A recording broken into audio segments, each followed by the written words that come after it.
પ્રણામ વિદ્યાર્થી મિત્રો, યુટ્યુબ ચેનલ પર આપ સૌનું હાર્દિક સ્વાગત છે અને આપ જોઈ રહ્યા છો મારી સાથે ગુજરાતી વ્યાકરણ અને ગુજરાતી વ્યાકરણનો અગત્યનો અને વિશેષ મુદ્દો એટલે છંદ. મિત્રો, આપણે અલંકારના એપિસોડમાં એ પ્રસ્તાવના કરી ચૂક્યા છીએ કે આજે કોઈ પણ વિદ્યાર્થી મિત્રોને જ્યારે સવાલ પૂછવામાં આવે કે આપને ગુજરાતી વ્યાકરણમાં અઘરામાં અઘરો મુદ્દો, અઘરો ટોપિક કયો લાગે, તો મિત્રો દરેક વિદ્યાર્થી મિત્રોના મુખે એકમાત્ર જવાબ હોય, એક અલંકાર અને બીજો છંદ. પણ મિત્રો હું કહું છું, મારી દ્રષ્ટિએ જો ગુજરાતી વ્યાકરણાવલીમાં સૌથી ઈઝી મુદ્દા હોય તો એ છે અલંકાર અને છંદ. હે સાહેબ, એવું હોય? હા મિત્રો, આપણને એ અઘરા ક્યારે લાગે છે? જ્યારે આપણે એને ગોખવાનો પ્રયત્ન કરીએ છીએ, ગોખીને એના ઉદાહરણો એક્ઝામમાં લઈ જવાનો પ્રયત્ન કરીએ છીએ, માત્ર પરીક્ષાલક્ષી તૈયારી કરીએ છીએ, ત્યારે મિત્રો આ પરિસ્થિતિ સર્જાય છે. પણ જો કોઈ પણ વ્યાકરણિક મુદ્દો યાની કે કોઈ પણ પ્રકારની શૈક્ષણિક બાબત જીવનમાં આચરણમાં આવે ને મિત્રો, ત્યારે એ આજીવન કાયમ માટે આપણા માટે એ જીવન સાથે વણાય અને મુદ્દો ઇઝી થઈ જાય છે. એટલે કહું છું મિત્રો, કોઈ પણ વ્યાકરણિક મુદ્દા, શૈક્ષણિક કોઈ પણ બાબતે રમતા રમતા શીખીએ અને રમતા રમતા જો આપણે અભ્યાસ કરીશું તો ગેરંટી સાથે કહું છું કે જીવનમાં ક્યારેય નહીં ભૂલાય. કોઈ મિત્ર આવીને એવું કહે છે કે સાહેબ, વેકેશનમાં હું સાયકલ ચલાવવાનું ભૂલી ગયો. નથી ભૂલાતું મિત્રો. કેમ? એ પ્રેક્ટિકલી નોલેજ છે ને જે પ્રેક્ટિકલી નોલેજ છે એ જીવનમાં ક્યારેય વિસરાતું નથી. એટલે હંમેશા પ્રેક્ટિકલી રીતે, મહાવરાથી, એને સતત અભ્યાસથી, એના સતત સ્વાધ્યાયથી જીવનમાં આચરણમાં લાવી અને કોઈ પણ બાબતને શીખવાનો પ્રયત્ન કરીએ. અને ત્યારે જ કહેવાય મિત્રો, સા વિદ્યાયા વિમુક્તયે, મુક્તિ અપાવી શકે તે જ સાચી વિદ્યા. શેનાથી મુક્તિ? તો મૂંઝવણથી, પીડાથી, દર્દથી, અજ્ઞાનતાથી મુક્તિ અપાવી શકે તે જ સાચી વિદ્યા. અને એ વિદ્યા આપણે પ્રાપ્ત કરવી છે. માટે ગોખણપટ્ટી ભૂલી આવો મિત્રો, સાચી સમજણથી એનો અભ્યાસ કરીએ. તો છંદની શરૂઆત કરીએ એ પહેલા જેમ અલંકારમાં સવાલ થયો, અલંકાર શબ્દ સાંભળતા જ કે અલંકાર એટલે શું, તો અલંકારનો સીધો સાદો ને ડાયરેક્ટ જો કોઈ અર્થ હોય તો એ છે શૃંગાર.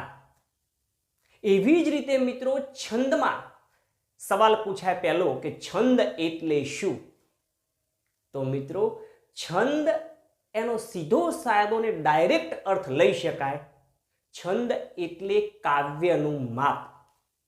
હવે કાવ્યના માપની વાત આવી એ પહેલાં હું માપ વિશે થોડીક માહિતી આપી દઉં કે આ માપ શું છે, એનું જીવનમાં શું મહત્વ છે.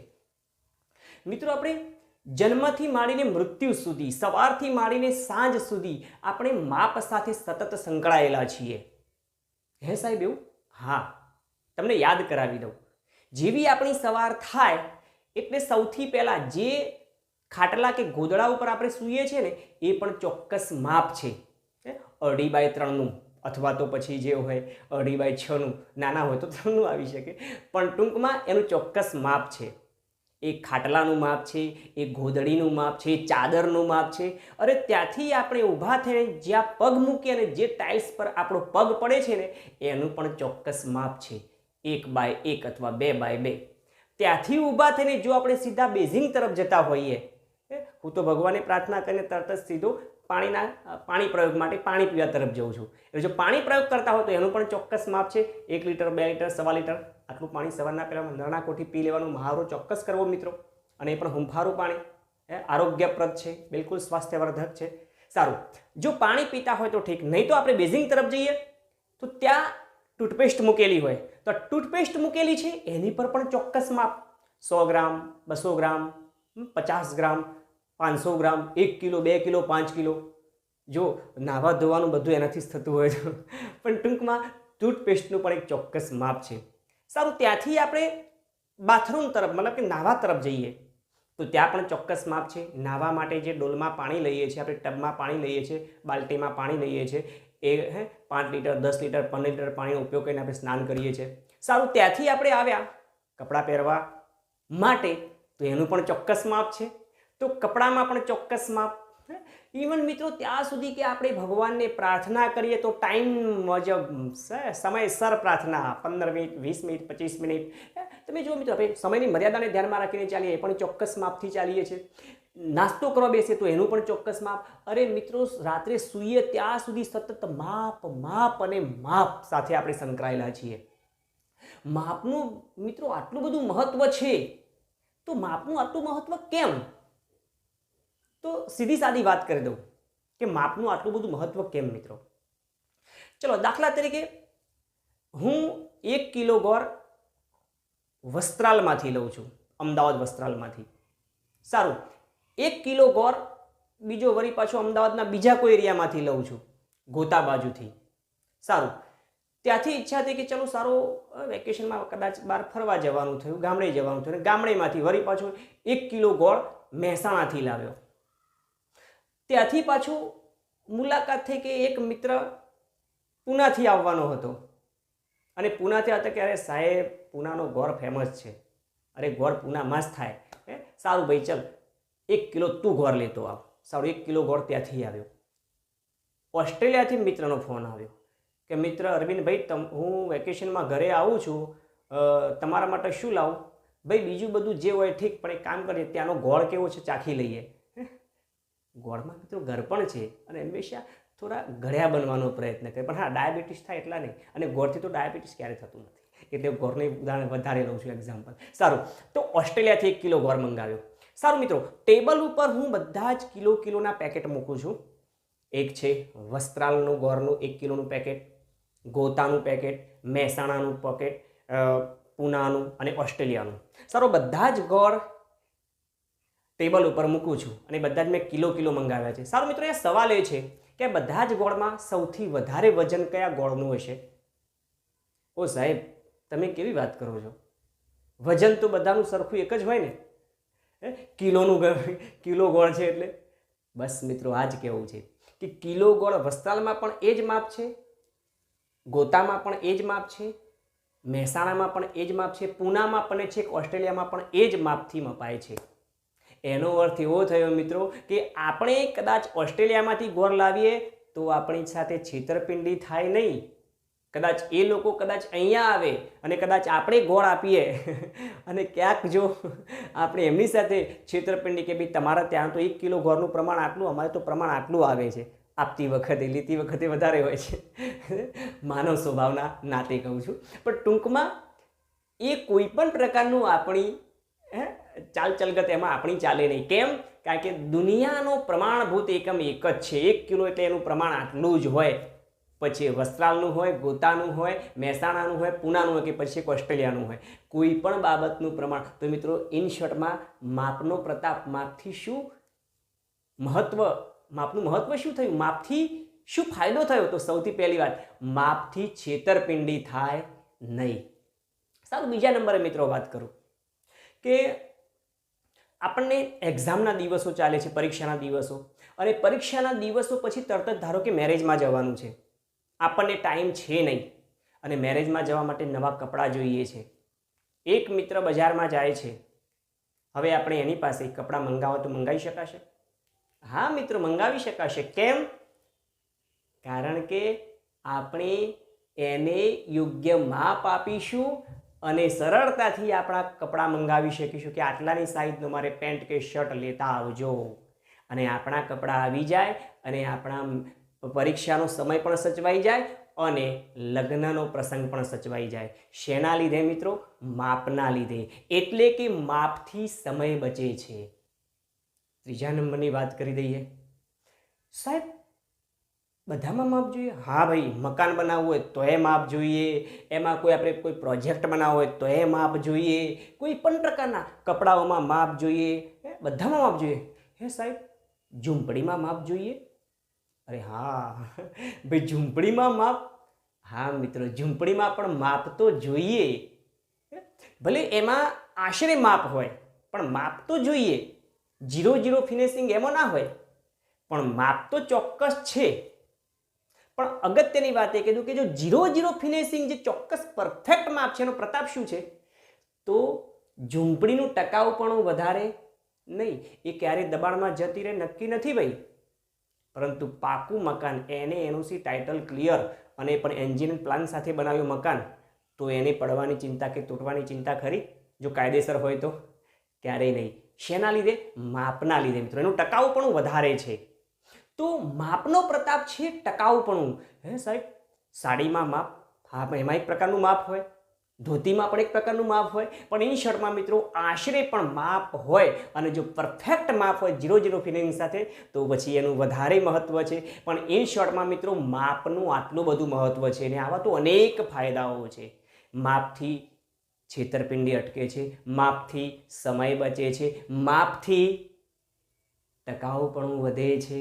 જો આટલું બધું મિત્રો માપનું મહત્વ હોય, તો આપણા સાહિત્યકારોએ પણ એ વિચાર્યું કે આપણે જે સાહિત્ય રચીએ છીએ, જે લખીએ છીએ, એ પણ જો માપ કે પ્રમાણસરનું હોય તો કેવું રહેશે?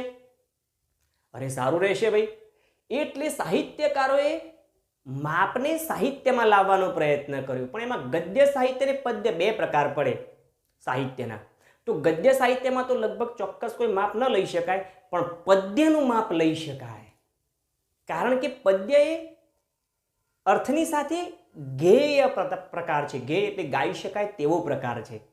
એટલે જો આ પદ્યને જો પ્રમાણસરનું લખ્યું હોય, તો આ પદ્યને સારી રીતે રજૂ કરી શકાય, સમજાવી શકાય, વળી પાછું શક્ય હોય તો ગાઈને રજૂ કરી શકાય, જેથી કરીને સમજવામાં, સમજાવવામાં અને બધી જ બાબતમાં અનુકૂળતા રહે. જી હા મિત્રો, તો આ કાવ્યમાં એક માપ લાવવાનું સાહિત્યકારોએ નક્કી કર્યું. તો આ કાવ્યનું માપ એટલે જ છંદ. જેવી રીતે લંબાઈનો એકમ મીટર કે કિલોમીટર છે, વજનનો એકમ ગ્રામ કે કિલોગ્રામ છે, પ્રવાહીનો એકમ લીટર કે મિલીલીટર છે, એવી જ રીતે મિત્રો કાવ્યનો એકમ એટલે છંદ. કાવ્યનું માપ એટલે છંદ. સારું, આ છંદને સંસ્કૃતમાં મિત્રો કહીએ છીએ વૃત્ત. બરાબર સમજવાનો પ્રયત્ન કરીએ મિત્રો અહીંયા છંદના વાતની. છંદને સંસ્કૃતમાં આપણે કહીએ છીએ, સંસ્કૃતમાં આ સવાલો પૂછાય છે મિત્રો. બરાબર, આ બેઝિકલી નોલેજના સવાલો ચોક્કસથી પૂછાય છે. આપણે છંદ પરિચય મેળવી રહ્યા છીએ. સંસ્કૃતમાં એને કહેવાય વૃત્ત, અંગ્રેજીમાં એને કહેવાય મીટર, METRE, અને ગુજરાતીમાં એ માપને કહીશું આપણે છંદ. તો છંદ એ કાવ્યનું માપ છે. અને એને વ્યાખ્યાના રૂપમાં કહેવું હોય તો છંદ એટલે અમુક વર્ણ એકમોની નિયત સમયાંતરવાળી ગોઠવણીથી થયેલું માપ. પણ સાહેબ, આ છંદમાં તમે વાત કરી એ કાવ્યનું માપ છે. સારું, ચલો હવે બાકીની ચીજ વસ્તુઓને તો માપી સહેલી છે, પણ કાવ્યને કેવી રીતે માપવું? અરે વાહ ભાઈ, તમારી વાત 100% સાચી કે સાહેબ કાવ્યને ત્રાજવામાં મપાય, એને લંબાઈમાં મપાય, એને વજનમાં કે બીજી ત્રીજી રીતે કઈ રીતે મપાય? તો મિત્રો બાકીની બધી બાબતો જે છે એના માટે યોગ્ય ઇન્સ્ટ્રુમેન્ટ છે માપવા માટેના. વજનિયા છે, બીજા માપિયા છે, આ બધું છે. પણ કાવ્યને માપવા માટે શું? કાવ્યને શેનાથી માપી શકાય? કાવ્યના માપ શેનું લઈ શકાય?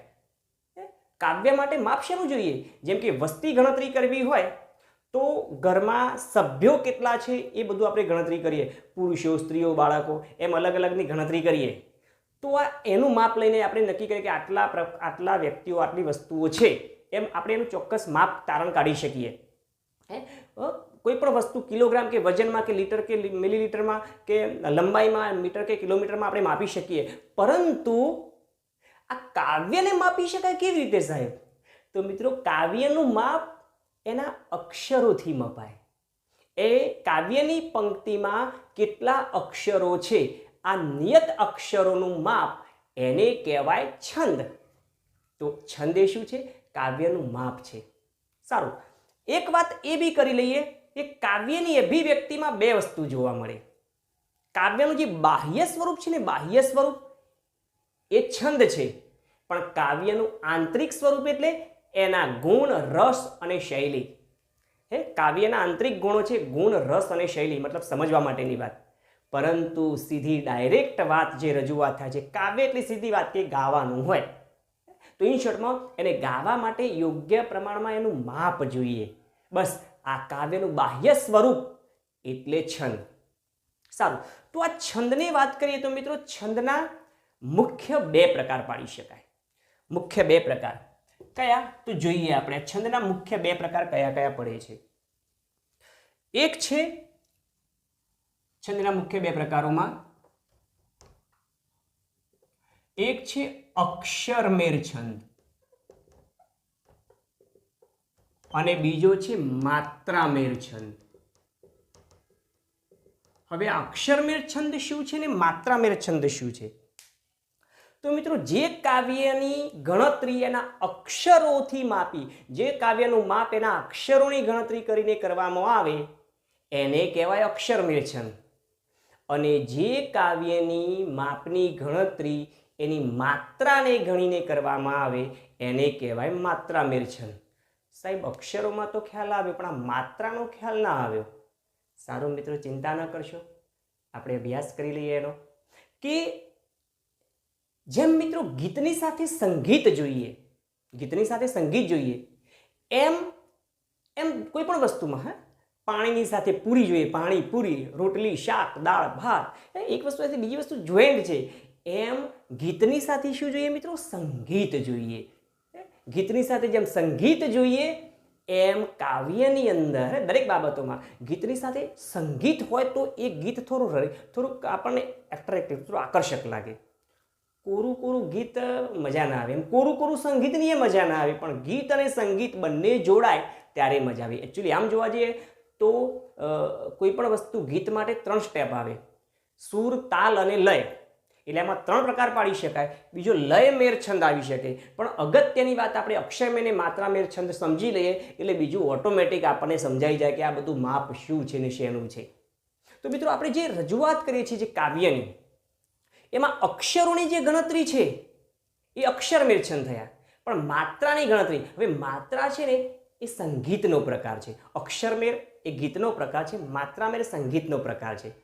દાખલા તરીકે આપણે કાવ્યની પંક્તિ ગાતા હોઈએ, ફોર એક્ઝામ્પલ સરસ રીતે પંક્તિ કોઈ ગાતા હોઈએ, જાગો ને અલબેલા કાના, હે જાગો ને અલબેલા રે કાના, હજી મોર મુંગટ ધારી રે, જાગો ને અલબેલા કાના. તો આમાં અક્ષરો કેટલા થાય એમ ગણી શકાય, પરંતુ એમાં માત્રા શું છે? તો આ તે એમાં તબલાનો તાલ આવે. એ તબલાના તાલની એક તાલની બીજી તાલ પછીની જો માપ જે છે ને એને માત્રા કહી શકાય. આપણે ટપલીમાં જાગો ને અલભેલા કાના, તો આ ટપ ટપ ટપ કરીને જે આપણે માપ, એનું જે સંગીતનું જે માપ આવે છે, આ સંગીતનું એક સ્ટેપ પછી બીજું સ્ટેપ ક્યારે ઉઠાવવું, આ વચ્ચે જે ગેપ પડે છે, આ જે અંતર છે એને કહી શકાય માત્રા. તો મિત્રો માત્રા એ શું છે? સંગીતનો પ્રકાર છે અને અક્ષર એ ગીતનો પ્રકાર છે. એટલે થયું ગીત અને સંગીત, આ બંનેથી આપણને કોઈ પણ પ્રકારનું ગીત આકર્ષક લાગે. તો મિત્રો આવો જોઈએ અક્ષરમેર છંદ અને માત્રામેર છંદનો પરિચય. હવે અક્ષરમેર છંદ અને માત્રામેર છંદ આપ સમજી ગયા છો કે અક્ષરમેર શું છે, માત્રામેર શું છે. પરંતુ અગત્યની વાત એ કરી દઉં કે આપણે કોઈ પણ પ્રકારની કાવ્ય પંક્તિને ઓળખવી હોય તો કયા છંદમાં છે, તો એ ઓળખવા માટે આપણે પહેલાં શું વસ્તુ શીખવી પડે? તો એના માટે અગત્યની અક્ષરમેર અને માત્રામેર છંદ, આ બે છંદના મુખ્ય બે પ્રકાર. આ બે છંદમાંથી મિત્રો વાત કરી દઉં તો અક્ષરમેર અને માત્રામેર છંદ શીખવા હોય તો આપણે એના માટે 3 બાબતોનો અભ્યાસ કરવો પડશે. 3 બાબતોનો અભ્યાસ. આ 3 બાબતો કઈ કઈ છે બરાબર ધ્યાનથી સમજી લેજો. એક છે વર્ણ સંખ્યા. વર્ણ સંખ્યા વર્ણ સંખ્યા એટલે વર્ણ એટલે અક્ષર ને સંખ્યા એટલે ગણતરી. સંખ્યા વર્ણોની ગણતરી કેવી રીતે કરવી આ જો ફાવી જાય તો મિત્રો આપણને અક્ષરમેળ છંદ પાકા થઈ જાય, અને અક્ષરમેળ છંદ પાકા થઈ જાય તો માત્રા મેળ આપોઆપ થઈ જાય. સારું, ચલો આપણે અત્યારે હાલ પૂરતી અક્ષરમેળની વાત કરી લઈએ. ચલો, અક્ષરમેળ છંદ શીખવા માટે આપણે શું કરવું પડશે? વર્ણ સંખ્યા શીખવી પડશે. બીજા નંબરે ગણ બંધારણ. આ ગણ બંધારણ અને ત્રીજું છે યતિ. આ ત્રણ બાબતનો જો મિત્રો આપણને ખ્યાલ આવી જાય તો ગેરંટી સાથે કહું છું કે આપણા અક્ષરમેળ છંદ પાકા થઈ જાય. પણ આ અક્ષરમેળ છંદ પાકા કરવા માટે વર્ણ સંખ્યા, ગણ બંધારણ અને યતિ આ ત્રણ વસ્તુ આવડવી જોઈએ કે શું છે. સારું, એમાં કહેતા હોય તો થોડુંક વ્યાજબી રાખીએ. આ વર્ણ સંખ્યા અને યતિ છે ને એ સાવ ઇઝી છે, હું સ્ટેપ બાય સ્ટેપ તમને સમજાવતો જાઉં છું. પણ એમાં જો સૌથી અગત્યની અઘરી બાબત હોય ને તો એ છે મિત્રો ગણ બંધારણ. આ જો ગણ બંધારણ ફાવી જાય ને તો હું ગેરંટી લઉં છું, બીજું કોઈ ગેરંટી નહીં લેવું, હું તમારી ગેરંટી લઈ શકું છું મિત્રો. કારણ કે મને મારા વિદ્યાર્થી મિત્રો પર વિશ્વાસ છે કે અભ્યાસની સાથે સ્વાધ્યાય પણ કરે છે અને માથે ભગવાનને રાખીને સાથે ભગવાનને રાખે છે અને દરેક કાર્યમાં કુશળ થવાનો પ્રયત્ન કરે છે. અને સાચા અર્થમાં યોગઃ કર્મશુ કૌશલમ રસ્તે, કર્મમાં સાચી કુશળતા એ જ સાચો યોગ. એમ ભગવાનને દરેક કાર્ય સાથે જોડી દે છે. હું દરેક કાર્ય એકલો નથી કરતો, ભગવાન એનો સાક્ષી છે. માટે હું જે પણ અભ્યાસ કરું છું એ રાષ્ટ્રના નિર્માણ માટે કરું છું. એ આપણો મેઇન ધ્યેય છે મિત્રો. એટલે જ કહું છું કે આપણને જો આ સૌથી પહેલાં તો ચેનલને સબસ્ક્રાઈબ કરી લઈએ અભ્યાસ કરવા માટે. માતૃભાષા પ્રત્યે જો પ્રેમ ભાવ હોય તો એને લાઈક કરીએ, અને રાષ્ટ્રના નિર્માણમાં જો આપણે ટેકારૂપ બનવું હોય ને તો એને ચોક્કસ આપણા પરિવારમાં, મિત્રો વર્તુળમાં શેર કરીએ મિત્રો. આ આપણી અગત્યની અને વિશેષતાની વાત છે. આપણો ધ્યેયનો હેતુ આ છે, રાષ્ટ્રનું નિર્માણ. સારું, તો જોઈએ મિત્રો અહીંયા ગણ બંધારણ. સારું, વર્ણ સંખ્યા અને યતિ આપણને ફાવી જશે જો આ બે ઇઝી છે. પણ આ ગણ બંધારણ જો ફાવી જાય ને તો આ બે ઇઝી છે, ને આ ત્રણેય વસ્તુ ફાવી જાય એટલે આપણા માટે અક્ષરમેળ છંદ પાકા થઈ ગયા મિત્રો. તો જોઈએ આ ગણ બંધારણ શું છે. સારું, ગણ એટલે સમૂહ અને બંધારણ એટલે ગોઠવણ. હવે મિત્રો જ્યારે કોઈ પણ વસ્તુ જ્યારે નો સમૂહ વધે ને એટલે એની ચોક્કસ ગોઠવણ કરવી પડે. ઉદાહરણ લઈએ, શાળામાં 1000 વિદ્યાર્થીઓ આવે તો 1000 વિદ્યાર્થીઓને મારે એક સાથે ભણાવવા હોય તો મેદાનમાં બેસાડીને ભણાવી શકું? ક્યારેય નહીં મિત્રો. કેમ? શું થાય? એની પરિસ્થિતિ શું થાય? તો જ્યારે હું પહેલા ધોરણના વિદ્યાર્થીઓને અહીંયા હું કક્કો કે બારાક્ષરી શીખવું ને ત્યારે બીજા વાળા બૂમો પાડે કે સાહેબ મને ઘડિયા શીખવાડો. એમને ઘડિયા શીખવવા જવું તો પાંચમા વાળા બૂમો પાડે કે સાહેબ મને પદ્ય શીખવાડો. એને પદ્ય શીખવાની શરૂઆત કરું તો આઠમા વાળા બૂમો પાડે કે સાહેબ મારે ગદ્ય શીખવો છે. એને ગદ્ય શીખવવા જાઉં તો નવમા વાળા બૂમો પાડે કે સાહેબ મને વ્યાકરણ શીખવો. એને વ્યાકરણ શીખવવા જાઉં તો 10મા વાળા બૂમો પાડે કે સાહેબ મને અલંકાર ને છંદ ક્યારે શીખવશો? આમ નામ તમારું સત્રને વાળું વર્ષ પૂરું થઈ ગયું, આખી જિંદગી પૂરી થવા આવી સાહેબ. તો મિત્રો હું આ બધા જ વિદ્યાર્થી મિત્રોમાં આ પ્રમાણેના ક્લાસ લઉં તો એક પણ વિદ્યાર્થીનો અભ્યાસક્રમ પૂરો કરી શકું નહીં. તો એના માટે મારે શું કરવું પડે? તો ગોઠવણ કરવી પડે, એનું ચોક્કસ બંધારણ કરવું પડે. હવે બંધારણ અને ગોઠવણ શું છે?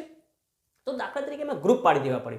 પહેલા ધોરણના વિદ્યાર્થીઓ, બીજા, ત્રીજા, ચોથા, પાંચમા, છઠ્ઠા, 10મા, 12મા દરેક વિદ્યાર્થીઓના ગ્રુપ બનાવી દઉં, જૂથ બનાવી દઉં. સારું, હવે એમાં બી પાછું શું કરું? ધારો કે 10મા ધોરણના વિદ્યાર્થીઓમાં 200ની સંખ્યા હોય તો 50-50ના 4 ક્લાસ બનાવી દઈએ. ક્લાસ અ, બ, ક, ડ અથવા A, B, C, D. સારું, એમાં બી પાછા શું કરવું પડે? તો એમાં બી 50 વિદ્યાર્થીઓનો આખો એક ક્લાસ જે ગોઠવું છું એ ક્લાસમાં વિદ્યાર્થીઓ અને વિદ્યાર્થિનીઓ, છોકરાઓ અને છોકરીઓને અલગ ગ્રુપમાં બેસાડવા પડે. એ તો ઘણી વખત ઉપાધિ થઈ જાય. જે ન શીખવાનું હોય શીખી લે પાછા, કે આપણે પાછા પાશ્ચાત્ય સંસ્કૃતિના રંગે રંગાયેલા છીએ. એટલે છોકરાઓને છોકરીઓનું ગ્રુપ અલગ કરી દઉં. સારું, અલગ ગ્રુપમાં બેસાડી દઉં છું. પછી શું કરું? તો વળી પાછું હજુ એક બેન્ચીસ ઉપર 3 જણને ગોઠવી દઉં છું અને આ પ્રમાણે આખો ક્લાસ ગોઠવી દઉં છું. એ પ્રમાણે આખી સ્કૂલના બધા જ વિદ્યાર્થી મિત્રોને ગોઠવી દઉં છું અને હવે આખું આ સ્કૂલનું બંધારણ થઈ ગયું. અને હવે તાસ ફાળવી દઈએ. હવે અડધો કલાક હું પહેલા ધોરણમાં, અડધો કલાક બીજા ધોરણમાં, અડધો કલાક કોઈ ત્રીજા ધોરણમાં, બીજા ત્રીજા દિવસે વળી પાછો 8મામાં તાસ આવે, વળી પાછો 9મામાં, 10મામાં, 12મામાં. આ રીતે મિત્રો ગોઠવણ પદ્ધતિસર કરવામાં આવે તો હું ધાર્યા સમયમાં અભ્યાસક્રમ પૂરો કરી શકું. અરે મિત્રો, અભ્યાસક્રમ પૂરો જ નહીં, એને સારી રીતે વિદ્યાર્થી મિત્રોમાં ન્યાય પણ અપાવી શકું. તો શેના લીધે મિત્રો?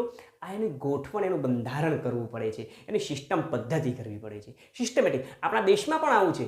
આપણા દેશમાં દરેક કાર્યો બંધારણ, ગોઠવણ પ્રમાણે થાય છે. હવે દાખલા તરીકે ઘરમાં સવારમાં ઉઠી જો ઘરમાં નળમાં પાણી ના આવે તો મારે સીધા મોદી સાહેબને થોડો ફોન કરાય કે મોદી સાહેબ શું કરો છો, કોઈ ઠેકાણું જ નથી, મારા ઘરમાં નળમાં પાણી જ નથી આવતું. અને મોદી સાહેબ કહે છે ભાઈ આ એક તકલીફ તારા એકલા માટે નથી, આવી તકલીફો હું બેઠું છું. એટલે સીધું આપણે નળમાં પાણી ના આવે તો ડાયરેક્ટ મોદી સાહેબને ફરિયાદ કરવાની જરૂર નથી. તો એના માટે શું કરવું પડે? તો સૌથી પહેલાં પ્લમ્બરને બોલાવીને ઘરમાં તપાસ કરાવવી પડે. જો એ કામ ઓકે હોય કે ફોલ્ટ આગળ લાગે છે તો પછી સોસાયટીના સેક્રેટરી આત્મારામ તુકારામ ભીડેને મળવું પડે. તો એ પ્રોબ્લેમ સોલ્વ ના થાય તો પછી નજીકના મતલબ કે એ એરિયાના કોર્પોરેટરને મળવું પડે. તો એ પ્રોબ્લેમ સોલ્વ ના થાય તો પછી ધીમે ધીમે અધિકારી તરફ આગળ વધવું પડે. એરિયાના સેક્રેટરી કોર્પોરેટર, પછી ધીમે ધીમે આગળ રાજ્યના અથવા જિલ્લા વાઇઝ મ્યુનિસિપલ કોર્પોરેશનમાં આપણે તપાસ કરવી પડે, એની કંપની ફરિયાદ નોંધાવી પડે. તો એ ધારો કે પ્રોબ્લેમ ન સોલ્વ થાય તો પછી રાજ્યના વડાની વાત કરવી પડે. તો એ ધારો કે પ્રોબ્લેમ સોલ્વ ના થાય તો પછી વડાપ્રધાન જોડે પ્રશ્ન પહોંચે કે સારું ક્યાંય ગુજરાતમાં ક્યાંય પાણી જ નથી. એટલે ત્યાંથી વડાપ્રધાન સાહેબ, પ્રધાનમંત્રી સાહેબ ત્યાંથી એવી વ્યવસ્થા કરે કે આખા ગુજરાતમાં રૂપાણી સાહેબને ગોઠવી અને બધી જગ્યાએ પાણી કરી નાખે. ઓકે, આ એક સિસ્ટમ છે, પદ્ધતિ છે મિત્રો. કહેવાનો મારો તાત્પર્ય એ છે કે સિસ્ટમેટિક પદ્ધતિસર આપણું કામકાજ થાય છે. એક પછી એક, જ્યાં પ્રોબ્લેમ સોલ્વ ન થાય ત્યાંથી આગળ એમ પછી અને ત્યાંથી જે સિસ્ટમેટિક પદ્ધતિના જે મેસેજ આવે છે બધા ક્રમશઃ છેક સરપંચ સુધી પહોંચે ને પછી નાગરિકો સુધી પહોંચે. આ દેશનું બંધારણ છે, સિસ્ટમ છે, પદ્ધતિ છે મિત્રો. બસ આવી જ રીતે આપણે કાવ્યના પંક્તિઓનું બંધારણ કરવું પડે, એનો ગણ, એના જૂથ બનાવવા પડે. સારું, હવે સાહેબ પંક્તિમાં જૂથ બનાવવા હોય તો પંક્તિમાં જૂથ કેવી રીતે બનાવી શકાય? અરે મિત્રો, પંક્તિના જૂથ કેવી રીતે બનાવી શકાય? તો જોઈએ કે પંક્તિના જૂથ બનાવવા માટે બાકીના, ચલો વસ્તી ગણતરી કરવી હોય તો એના જૂથ પાડી શકાય. કેવા? તો સ્ત્રીઓ, પુરુષો, બાળકો, અપંગ હોય તો અપંગ, મૂંગા બહેરા, એમ અલગ અલગ પ્રકારે, અંધજન, એમ અલગ અલગ પ્રકારના ફોર્મ ભરી અને એની ગણતરીઓ ચોક્કસ માપ નીકળી શકે. દરેક બાબતમાં આવા જૂથ પાડી શકાય. પણ પંક્તિમાં જૂથ પાડવા હોય તો પંક્તિમાં શાના જૂથ પડે? તો પંક્તિમાં મિત્રો એમાં સભ્યો કોણ હોય? તો પંક્તિના સભ્યો એટલે એના અક્ષરો. આ અક્ષરોના જૂથ પડે. એના બે જૂથ પડે મિત્રો, એક નાના અક્ષરો અને બીજા મોટા અક્ષરો. પણ આ નાના અક્ષરો કોને ગણવા અને મોટા અક્ષરો કોને ગણવા એ બાબત માટે આપણે અહીંયા બંધારણના નિયમો શીખવા પડે, સમજવા પડે. તો ગણબંધારણ ક્યારે ફાવે? તો જો આપણને પંક્તિના અક્ષરો ઓળખતા ફાવે. આ અક્ષરો બે વિભાગમાં વહેંચીએ છીએ. એક છે નાના અક્ષરો જેને લઘુ વર્ણોથી ઓળખીએ છીએ અને બીજા છે ગુરુવર્ણો, મોટા અક્ષરો જેને ગુરુવર્ણોથી ઓળખીએ છીએ. આ બે અક્ષર મતલબ કે અક્ષરોના જો જૂથ પાડતા આવડે તો આપણને એનું બંધારણ ફાવી જાય. બંધારણ ફાવી જાય તો આ ત્રણેય મુદ્દા આવડી જાય. આ ત્રણેય મુદ્દા પાકા તો આપણને અક્ષરમેળ છંદ ઓળખતા આવડી જાય. તો મિત્રો શીખવાનું શું રહ્યું આપણે? આ લઘુવર્ણ કોને કહેવાય ને ગુરુવર્ણ કોને કહેવાય? આ મિત્રો લઘુવર્ણ કોને કહેવાય ને ગુરુવર્ણ કોને કહેવાય એના માટે ત્રણ નિયમો છે. એક છે સ્વરનો નિયમ, બીજો છે અનુસ્વારનો નિયમ, સ્વરનો નિયમ, અનુસ્વારનો નિયમ, અને ત્રીજો છે સંયુક્તાક્ષરનો નિયમ. આ ત્રણ જો નિયમો આપણને ફાવી જાય તો ગેરંટી સાથે કહું છું કે આપણને લઘુવર્ણ કોને કહેવાય ને ગુરુવર્ણ કોને કહેવાય એની ઓળખ થઈ જાય. એ આવડી જાય એટલે ઓટોમેટિક આપણું ગણબંધારણ પાકું, અને ગણબંધારણ પાકું એટલે આપણા ત્રણેય મુદ્દા પાકા, અને ત્રણેય પાકા તો આપણા અક્ષરમેળ છંદ પાકા. તો શીખવાનું શું રહ્યું મિત્રો? આ 3 નિયમો. સારું, આ 3 નિયમોમાં મિત્રો વાત કરીએ તો આપણે સ્વરનો નિયમ ઈઝી છે, અનુસ્વારનો નિયમ ઈઝી છે, પણ અઘરો ને અગત્યનો જો કોઈ મિત્રોને તો લાગતો હોય તો એ છે સંયુક્તાક્ષર. આ સંયુક્તાક્ષર માટે મિત્રો આપણે 3 મુદ્દાઓ છે, 3 પોઈન્ટ છે. આ 3 પોઈન્ટની જો સમજૂતી થઈ ગઈ તો આપણને સંયુક્તાક્ષરનો મુદ્દો ક્લિયર. કારણ કે મોટાભાગના વિદ્યાર્થીઓ સંયુક્તાક્ષર આવે એટલે થાપ ખાઈ જાય છે. આ થાપ ન ખવાય એટલા માટે મિત્રો આપણે એનો અભ્યાસ કરવો પડે, જેના માટે 3 ટોપિક છે, 3 મુદ્દાઓ છે. આ 3 મુદ્દાઓ જો ફાવી જાય તો આપણા સંયુક્તાક્ષર પાકા. સંયુક્તાક્ષર પાકા તો આ સ્વર અનુસ્વાર તો ઓટોમેટિક ફાવશે. એ 3 નિયમો આવડી ગયા તો આપણે લઘુ અને ગુરુવર્ણ કોને કહેવાય એ ઓળખતા ફાવી ગયું. લઘુ અને ગુરુવર્ણ ઓળખતા ફાવી ગયું તો આપણને ગણબંધારણ કરતા આવડી ગયું. ગણબંધારણ ફાવી ગયું તો વર્ણ સંખ્યા નહીં હતી તો ઓટોમેટિક ફાવી જશે, અને 3 ફાવી જાય તો આપણા અક્ષરમેળ છંદ પાકા. તો મિત્રો શીખવાનું શું રહ્યું? આપણે શીખવાનું રહ્યું આ 3 મુદ્દાઓ. પણ આ 3 મુદ્દાઓ શું છે એને સિસ્ટેમેટિક ક્રમશઃ આપણે એનો અભ્યાસ કરીએ છીએ, અને આ ક્રમશઃ અભ્યાસ કરવા માટે મેં આખી ફોર્મેટ દર્શાવી છે મિત્રો. આખું એક તમને એક સ્ટ્રક્ચર, એક આકાર બતાવ્યો કે કયો મેઇન મુદ્દો છે, કયો એનો પેટા મુદ્દો છે, કયો એનો પેટા મુદ્દો છે. એટલે આપણને એ ખ્યાલ આવે કે મેઇન મુદ્દાના પેટા મુદ્દાને આપણે શીખીએ છીએ, જેથી કરી આપણને એનો અભ્યાસ કરવામાં સરળતા રહેશે. તો આપણે જોઈએ છીએ આ વર્ણ સંખ્યા ગણબંધાને યતિ શીખવા માટે અહીંયા સુધી પહોંચવાનું છે. સારું, જો આપણને આ 3 સ્ટેપ ફાવી ગયા તો આપણા સંયુક્તાક્ષર પાકા. સંયુક્તાક્ષર જો ઓળખતા આવડી ગયા તો સ્વરને અનુસાર તો ઓટોમેટિક ફાવશે. આ 3 નિયમો ફાવી ગયા તો લઘુ અને ગુરુવર્ણ કોને કહેવાય એ આપણું પાકું થઈ ગયું, અને લઘુ અને ગુરુવર્ણ ઓળખતા આવડી ગયા તો આપણું ગણબંધારણ પાકું. ગણબંધારણ પાકું તો 3 મુદ્દા ઓટોમેટિક આપણને આવશે, અને આ 3 વસ્તુ ફાવી ગઈ તો આપણને અક્ષરમેળ છંદ ઓળખતા ફાવી ગયા. અને મિત્રો અક્ષરમેળ છંદ જો ઓળખતા ફાવી ગયા તો હું તમને ગેરંટી સાથે કહું છું, ગેરંટી સાથે માત્ર 3 સેકન્ડમાં, કેટલી 3 સેકન્ડમાં મિત્રો માત્રામેળ છંદ શીખવવાની જવાબદારી મારી. પણ ક્યારે? અક્ષરમેળ છંદ ફાવે ત્યારે. તો અક્ષરમેળ છંદ શીખવા માટે આપણે આટલી ફોર્મેટમાંથી પસાર થવાનું છે. આ ઇન્ટ્રોડક્શન આપણે કર્યો. તો આર યુ રેડી અક્ષરમેળ છંદ શીખવા માટે? ઓકે મિત્રો, તમારા અભિપ્રાયો કોમેન્ટ બોક્સમાં જણાવતા રહો છો. જો કે તમે ભલે મુખે મુખ ન બોલી શકો, પણ આપના પ્રતિભાવો કોમેન્ટ બોક્સમાં જણાવતા રહો, અને સાથે સાથે અભ્યાસ કરતા રહો અને સ્વાધ્યાય પણ કરતા રહો. સારું, જોઈએ છે મિત્રો અહીંયા તો આપણે આ 3 વસ્તુ શું છે એનો સ્ટેપ બાય સ્ટેપ ક્રમશઃ અભ્યાસ કરીએ. વર્ણ સંખ્યા ગણબંધાને યતિ. તો આ 3 વસ્તુ શીખવાને સમજવા માટે અહીંથી હું ડિલેટ કરું છું, પણ તમે નોટબુકમાં ને મનમાં ક્રિએટ કરજો. અને હા, હું દર વખતે આ બાબત પર ખાસ ભાર મૂકું છું કે મિત્રો આ તૈયારી આપણે માત્ર પ્રાથમિક માધ્યમિક કે ઉચ્ચતર માધ્યમિક માટે જ નથી, તમામ સ્પર્ધાત્મક કસોટીઓ માટે પણ ઉપયોગી છે. એટલે એનો ચોક્કસ અભ્યાસ તેની સાથે સ્વાધ્યાય કરવાનો પ્રયત્ન કરીએ. સ્વાધ્યાય માટે શું કરવું પડશે? તો આપણે એની નોટબુક બનાવવાનો પ્રયત્ન કરીએ અને એને સાચવવાનો પ્રયત્ન કરીએ. એ આપણને તો કામ લાગશે, પણ આવનાર આપણા સમયને પણ કામ લાગશે, આપણા પરિવારજનોને, આપણા બાળકોને, ભાઈ બહેનો સૌને કામ લાગશે. તો મિત્રો આપણે સૌના કામમાં ભાગીદાર થવા માટે, ટેકારૂપ થવા માટે પ્રયત્ન કરીએ. આવો માતૃભાષાને આત્મસાત કરીએ. જોઈએ છીએ આપણે આ 3 મુદ્દાઓ પૈકી સૌથી પહેલો મુદ્દો છે વર્ણ સંખ્યા. તો મિત્રો વર્ણ સંખ્યાની વાત કરી લઈએ કે આ વર્ણ સંખ્યા એ શું છે, એને કેવી રીતે સમજી શકાય. તો વર્ણ એટલે અક્ષર, સંખ્યા એટલે ગણતરી. અહીંયા હું દર્શાવી દઉં છું કે વર્ણ એટલે અક્ષર, જે આપણે પ્રથમ એપિસોડમાં ધ્વનિ પરિચયમાંથી શીખી ચૂક્યા છીએ. અક્ષર અને સંખ્યા એટલે તેની ગણતરી. વર્ણ સંખ્યા એટલે અક્ષરોની ગણતરી. હવે અક્ષરોની ગણતરી કેવી રીતે કરવી? જો મિત્રો આપણને એ ફાવી જાય ને તો ગેરંટી સાથે કહું છું આપણો પ્રોબ્લેમ સોલ્વ. કારણ કે છંદ ઓળખવા માટે સૌથી પહેલું સ્ટેપ છે વર્ણ સંખ્યા. અક્ષરો ગણતા આવડવા જોઈએ.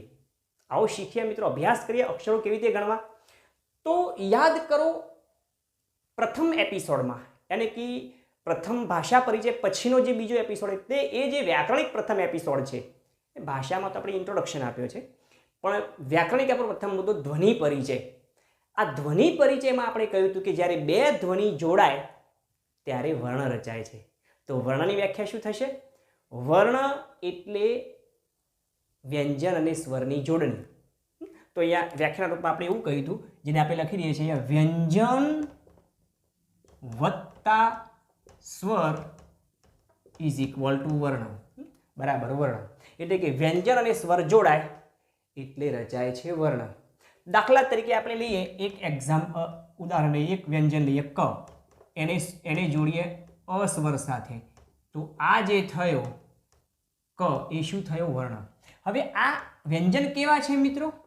તો આપણે આ બધી જ બાબતોનો અભ્યાસ કરી ચૂક્યા છીએ. વ્યંજન અપૂર્ણ છે. સ્વર કેવા છે? તો એ પૂર્ણ છે. તો આ કેવા થયા? સંપૂર્ણ. તો કહેવાનો અર્થ એવો થયો મિત્રો કે વ્યંજન અપૂર્ણ છે, સ્વર પૂર્ણ છે, અને વ્યંજન અને સ્વર જોડાઈને જે વર્ણ રચાશે એ કેવો બનશે? સંપૂર્ણ થશે. તો આ સંપૂર્ણ વર્ણ થાય તો એની ગણતરી કેવી રીતે થઈ શકે જોઈએ. ચલો હું અહીંયા એક એક્ઝામ્પલ લખું છું. એક શબ્દ લખું છું ક મ અણ. ચલો કેટલા અક્ષરો થયા સાહેબ? સીધી વાત છે 3. કેમ 3? કારણ કે આ કની સાથે શું છે? અ છે. મની સાથે શું છે? અ. અળની સાથે પણ અ છે. ક મ ળ એવું બોલીએ છીએ આપણે. એક અ ઉચ્ચારાય છે, મતલબ વ્યંજનની સાથે સ્વર અ જોડાયેલો છે. તો કેટલા અક્ષરો થયા? તો અહીંયા આપણે કહ્યું 1, આ 2 અને આ 3. પરફેક્ટ. વ્યંજન એ સ્વર બે ભેગા છે એટલે વર્ણ થયો, એટલે અક્ષરો ગણતરીમાં લઈ લીધો. સારું, પણ ધારો કે હું એમ લખું આકાશ, આકાશ. ચલો હવે કેટલા અક્ષરો છે? તો સાહેબ 1 મિનિટ જોઈ લઈએ આપણે પહેલા. આની સાથે સ્વર તો આ જ છે. ચલો આની સાથે આ છે અને આની સાથે અ છે. હવે આ તો પોતે સ્વર છે, એમાં વ્યંજન છે જ નહીં. હવે વ્યંજન ના હોય તો એને સાહેબ ગણતરીમાં લેવાય? અરે ભાઈ, વ્યંજન અરે સોરી સ્વર એકલો છે, તો સ્વર એકલો હોય તો સાહેબ ગણતરીમાં લેવાય? કારણ કે વ્યંજન ને સ્વર બે ભેગા થાય તો જ આપણે અક્ષર કહીએ. આ તો એકલો સ્વર છે. પણ મિત્રો મેં એવું કહ્યું કે વ્યંજન અપૂર્ણ છે પણ સ્વર તો પૂર્ણ છે. હવે સામાન્ય રીતે પૂર્ણ હોય એની તો ગણતરી લેવી જ ને. પૂર્ણ વ્યક્તિ હોય તો એની ગણતરી લેવાય જ. એટલે અહીંયા આપણે આને ગણતરીમાં લઈએ છીએ કારણ કે આ સ્વર છે ને સ્વર તો પૂર્ણ છે. સારું, તો આ એક અક્ષર થયો. આ કની સાથે આ છે, વ્યંજન સ્વર બંને છે, એ તો ઓલરેડી આવશે. તો આ બીજો થયો. અને શ અને અ એ વ્યંજન સ્વર બંને છે માટે એ પણ વર્ણ થયું, માટે 3. તો 3 અક્ષરો થયા, આપણે ગણતરીમાં લઈ લીધા. કેમ? 1, 2 અને 3 ત્રણેયમાં સ્વર છે, એટલે કે સ્વર પૂર્ણ છે અને પૂર્ણ હોય એની ગણતરી લેવાય. સારું, ચલો દાખલા તરીકે લખું છું અહીંયા એક શબ્દ શુદ્ધ. ચલો હવે મિત્રો, હા સાહેબ અહીંયા આની સાથે ઉ છે, આ ધની પાસે, તો એમાં તો કોઈ સ્વર છે જ નહીં, એ તો અપૂર્ણ છે. અને શુદ્ધ એમાં અ છે. તો અહીંયા 1 અને 2 આપણે કહીએ કે સાહેબ અહીંયા ગણતરીમાં અહીંયા ઉ છે ને અહીંયા છે, આની પાસે તો કંઈ છે નહીં, તો આપણે એને ગણતરીમાં લેવો કે શું? સારું મિત્રો, હું તમને વાત કરી દઉં. ચલો ધારો કે મમ્મી, પપ્પા અને નાનું પપ્પુ, યાની કે નાનું બાળક, લાડમાં એને પપ્પુ કહીએ ને આપણે. ચલો મમ્મી, પપ્પા અને પપ્પુ, 1-2 મહિનાનું. હવે આ ત્રણેય જણા ફિલ્મ જોવા જાય છે અને ટિકિટ બારીએ તમે બેઠા છો. મિત્રો સવાલ તમને પૂછી લો, કેટલી ટિકિટ આપશો? સાહેબ 2 ટિકિટ આપીશું. કેમ ભાઈ? નાનું પપ્પુ, કોની ટિકિટ આપશો? કે સાહેબ મમ્મી અને પપ્પા બંનેની. તો પપ્પુની ટિકિટ? સાહેબ એ થોડો ફિલ્મ જોવાનો છે, ધારો કે જોવે તો એ થોડી અલગ સીટ રોકવાનો છે. એ તો મમ્મી કે પપ્પાના ખોળામાં બેસી રહેશે, એ અલગ સીટ રોકવાનો નથી. તો મિત્રો તમે ટિકિટ કેટલી આપી? માત્ર 2. પપ્પુને ગણતરીમાં લીધો નહીં. કેમ ના લીધો? કારણ કે એનું પોતાનું અસ્તિત્વ નથી, પોતે જાત પર સક્ષમ નથી, અલગ સીટ રોકવાનો નથી, એટલે એ બાળકોની ગણતરી એ અપૂર્ણ છે. એનો કોઈ આધાર ટેકો જોઈએ તો એ પોતાના જીવન માટે સક્ષમ થઈ શકે, બાકી નહીં. માટે આપણે એને ગણતરીમાં ના લીધો અને ટિકિટ આપી માત્ર 2. અહીંયા જોઈ શકો છો મિત્રો, એ જ સ્થિતિ છે. આ મમ્મી છે, આ પપ્પા છે, આ મમ્મી છે, અને આ મમ્મીએ તેડેલું નાનું પપ્પું છે, બાળક છે. તો અહીંયા પપ્પા, અહીંયા મમ્મી, આ 2 છે, પણ આ બાળક તો તેડેલું છે, એ તો અપૂર્ણ છે. એની સિવાય બિચારા પાસે કોઈ સ્વર છે નથી, એનો કોઈ આધાર કે ટેકો નથી. તો મિત્રો આપણે એને ટિકિટ આપવાની નથી. તો ટિકિટ માત્ર કેટલી આપવાની છે? 2. કોની 2ની? તો જે સક્ષમ છે એમની, જેને સ્વર છે. તો અહીંયા 1 અને અહીંયા 2. મતલબ કે અહીંયા મિત્રો શું થયું? ગણતરી કોની કરી આપણે? જે પૂર્ણ છે એની, અપૂર્ણની નહીં. પૂર્ણ કોણ છે ને શું છે? તો જેને સ્વર મળ્યો છે એ. તો અહીંયા 1 અને 2 અક્ષરો થયા. તો મિત્રો આ બધું જ તારવ્યા પછી એક વાક્યમાં જો આપણે તારણ કાઢવું હોય તો શું નીકળે? સામાન્ય રીતે ગણતરી કોની થાય? સ્વર હોય એની. સામાન્ય રીતે જે પૂર્ણ છે એની ગણતરી થાય, અપૂર્ણની નહીં. પૂર્ણ શું છે? તો સ્વર.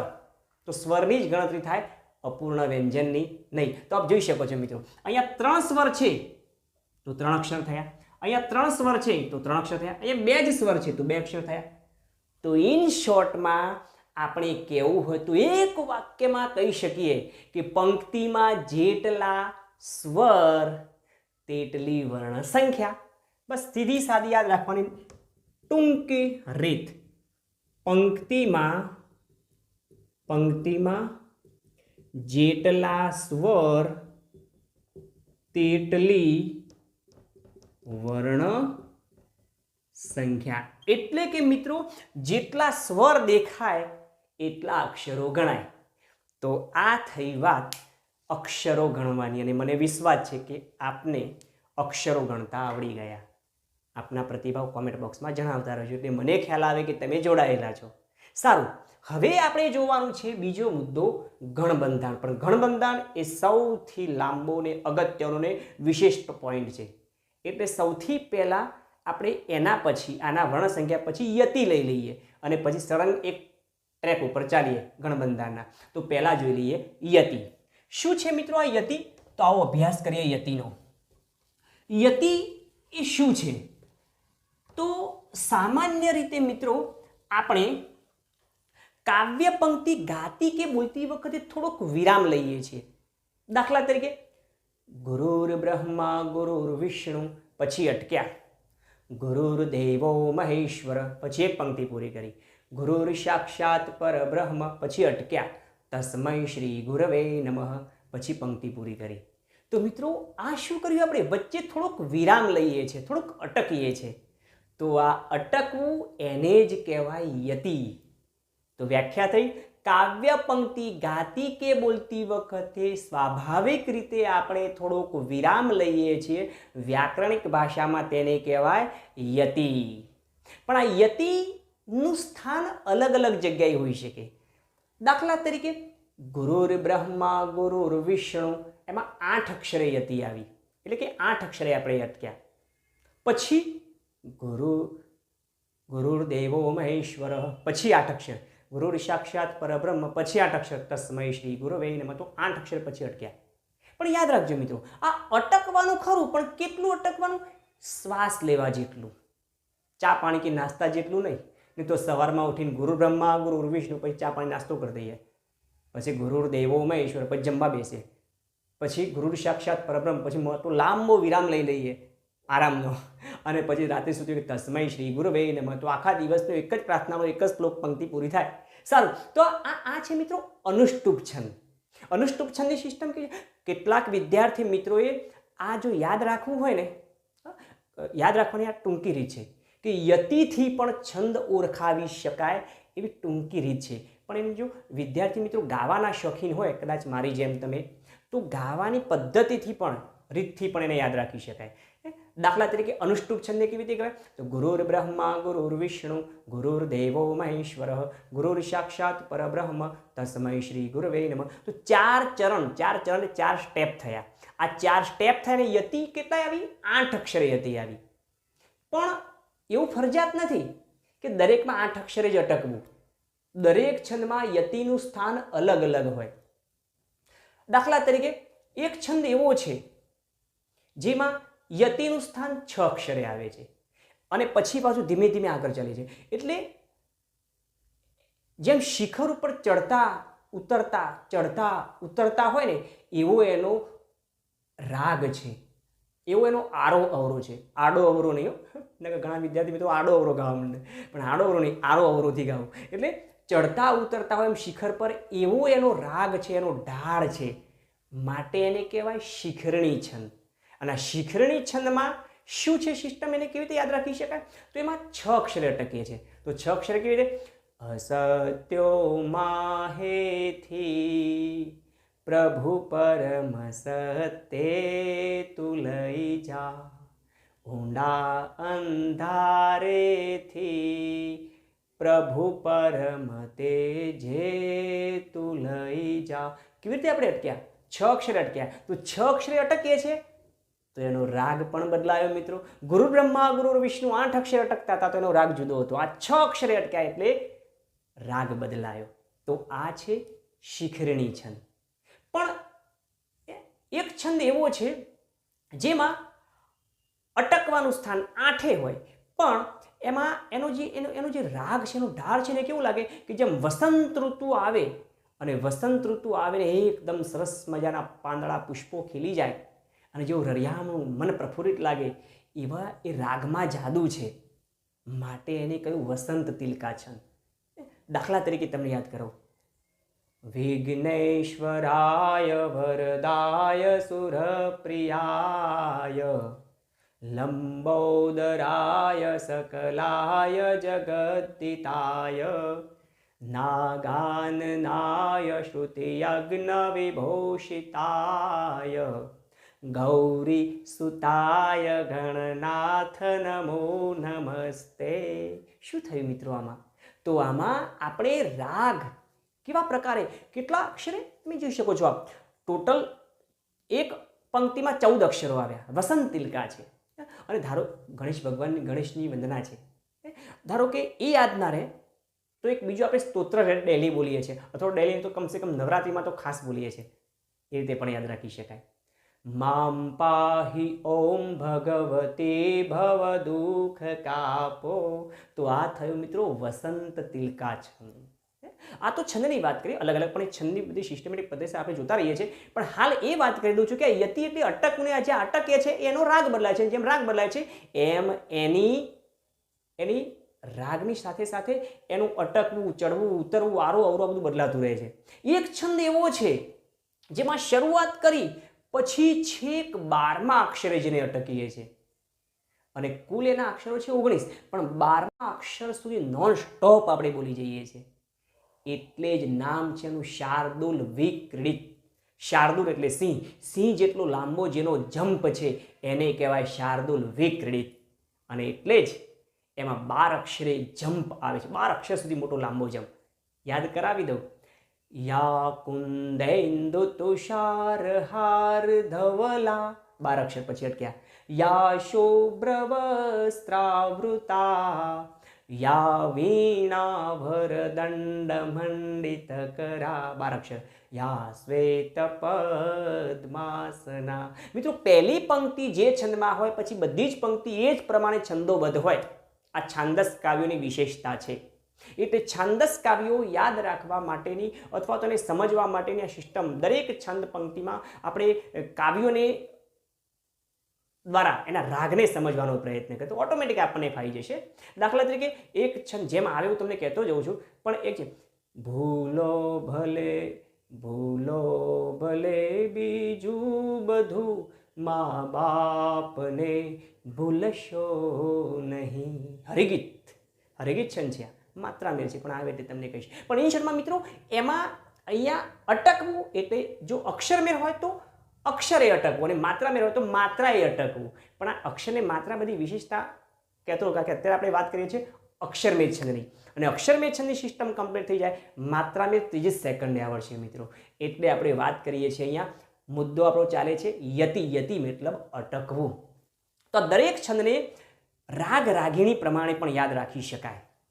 રાગ રાગીણી પ્રમાણે યાદ રાખી અને એને જુદી જુદી પદ્ધતિસર યાદ રાખી અને એના એક્ઝામ્પલ સહિત યાદ રાખવાનો પ્રયત્ન કરી શકાય. આ છે મિત્રો યતિ.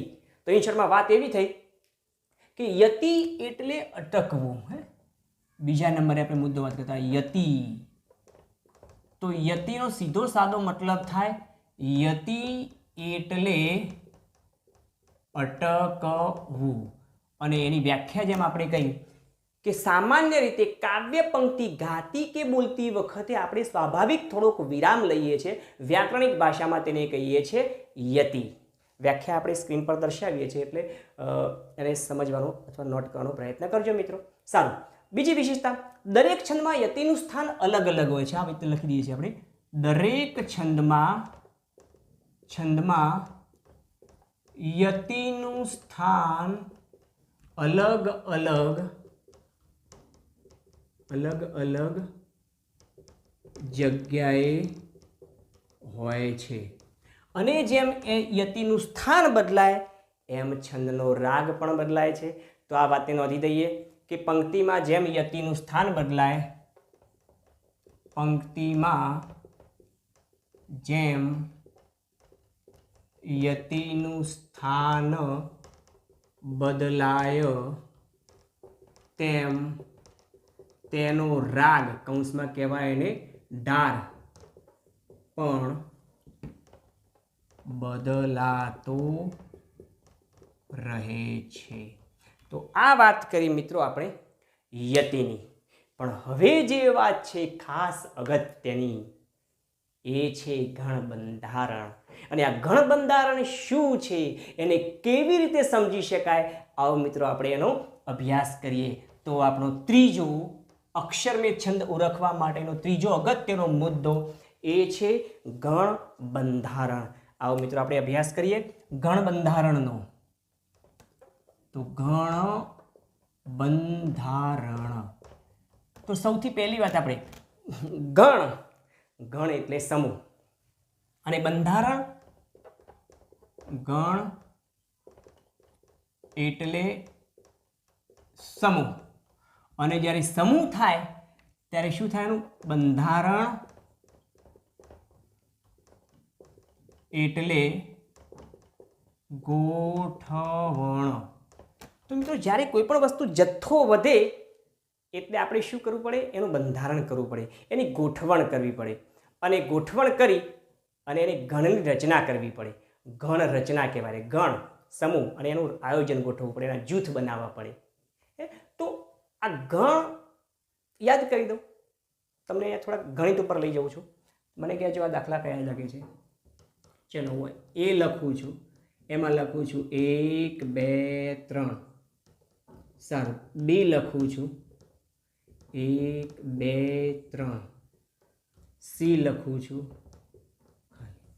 સારું મિત્રો, આપ જોઈ શકો છો શાના દાખલા છે? આ મેથ્સમાં આવે છે ગણના દાખલા. સારું, આ બંનેમાં અમે લખ્યું એ બરાબર આ અને બી બરાબર અને સી બરાબર. તો આ ગણના દાખલા છે એ વાત ફાઇનલ છે. પણ આમાં ગણ કોને કહેવાય? જી હા મિત્રો, ગણ આને કહેવાય. ગણ એ, ગણ બી અને ગણ સી આ ગણ છે. તો આ શું છે? આ એના સભ્યો છે. આ ગણના સભ્યો છે. પણ મિત્રો આવો ગણ આવા એ બી સી જ હોઈ શકે કે બીજા હોઈ શકે? અરે મિત્રો, ગણ તો જેટલા બનાવવા એટલા હોઈ શકે. A B C D A to Z સુધીના. દાખલા તરીકે ચલો મારે વૃક્ષનો ગણ બનાવવો હોય તો વૃક્ષોનો પણ ગણ બને. દાખલા તરીકે લીમડો, પીપળો, પીપળો.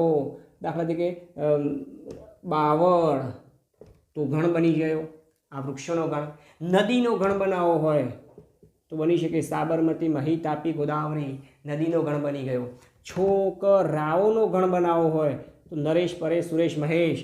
છોકરીઓનો ગણ બનાવવો હોય તો ઈના, મીના, ડીકા, અંકિતા, પ્રિયંકા, તો બધા ગણ, આ બધા જેટલા મિત્રો ગણ બનાવો એટલા બની શકે. ચોપડીઓ, પુસ્તકોનો પણ ગણ બની શકે. ચીજ વસ્તુ દરેકનો ગણ બની શકે. ઇન શોર્ટમાં ગણ અનેક પ્રકારના છે, ગણિતની ભાષામાં કહીએ તો.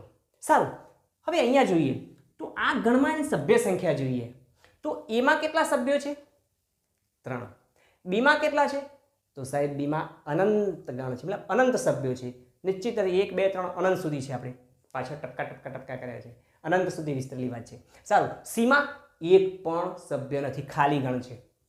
મિત્રો આપણે જોયું દરેકની અંદર આમાં કેવું છે, મેથ્સમાં કેવું છે, ગણમાં ગણ પણ અનેક પ્રકારના અને એના સભ્યોનું પણ કોઈ નિશ્ચિતપણું નહીં. કોઈકમાં 1, કોઈકમાં 2, કોઈકમાં અનેક, તો કોઈકમાં એક પણ નહીં. આવું બની શકે છે મેથ્સમાં, ગણિતમાં. પરંતુ મિત્રો આપણે ગુજરાતી કે સંસ્કૃત ભાષાના વ્યાકરણમાં નક્કી છે 8 ગણ ફિક્સ જ છે અને એના સભ્યોની સંખ્યા પણ નક્કી છે કે દરેક ગણમાં 3 સભ્યો ફિક્સ જ છે. આ 3 સભ્યો એક ગણ થઈ જાય. પણ એ પહેલા વાત કરી દઉં કે કાવ્ય પંક્તિમાં ગણ રચના કરવી પડે તો એ લખી દઈએ, કાવ્ય પંક્તિમાં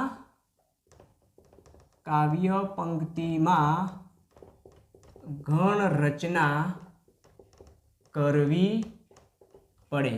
તો આ ગણ રચના માટે વાત કરીએ તો એમાં સંસ્કૃત ગુજરાતી ભાષાના વ્યાકરણમાં કેટલા ગણ છે આપણે ટોટલ? તો એ ગણ કુલ 8 છે. 8 ગણ છે મિત્રો.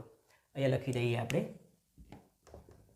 ગુજરાતી કે સંસ્કૃત ભાષાના વ્યાકરણમાં કુલ ગણ કેટલા છે? 8 છે.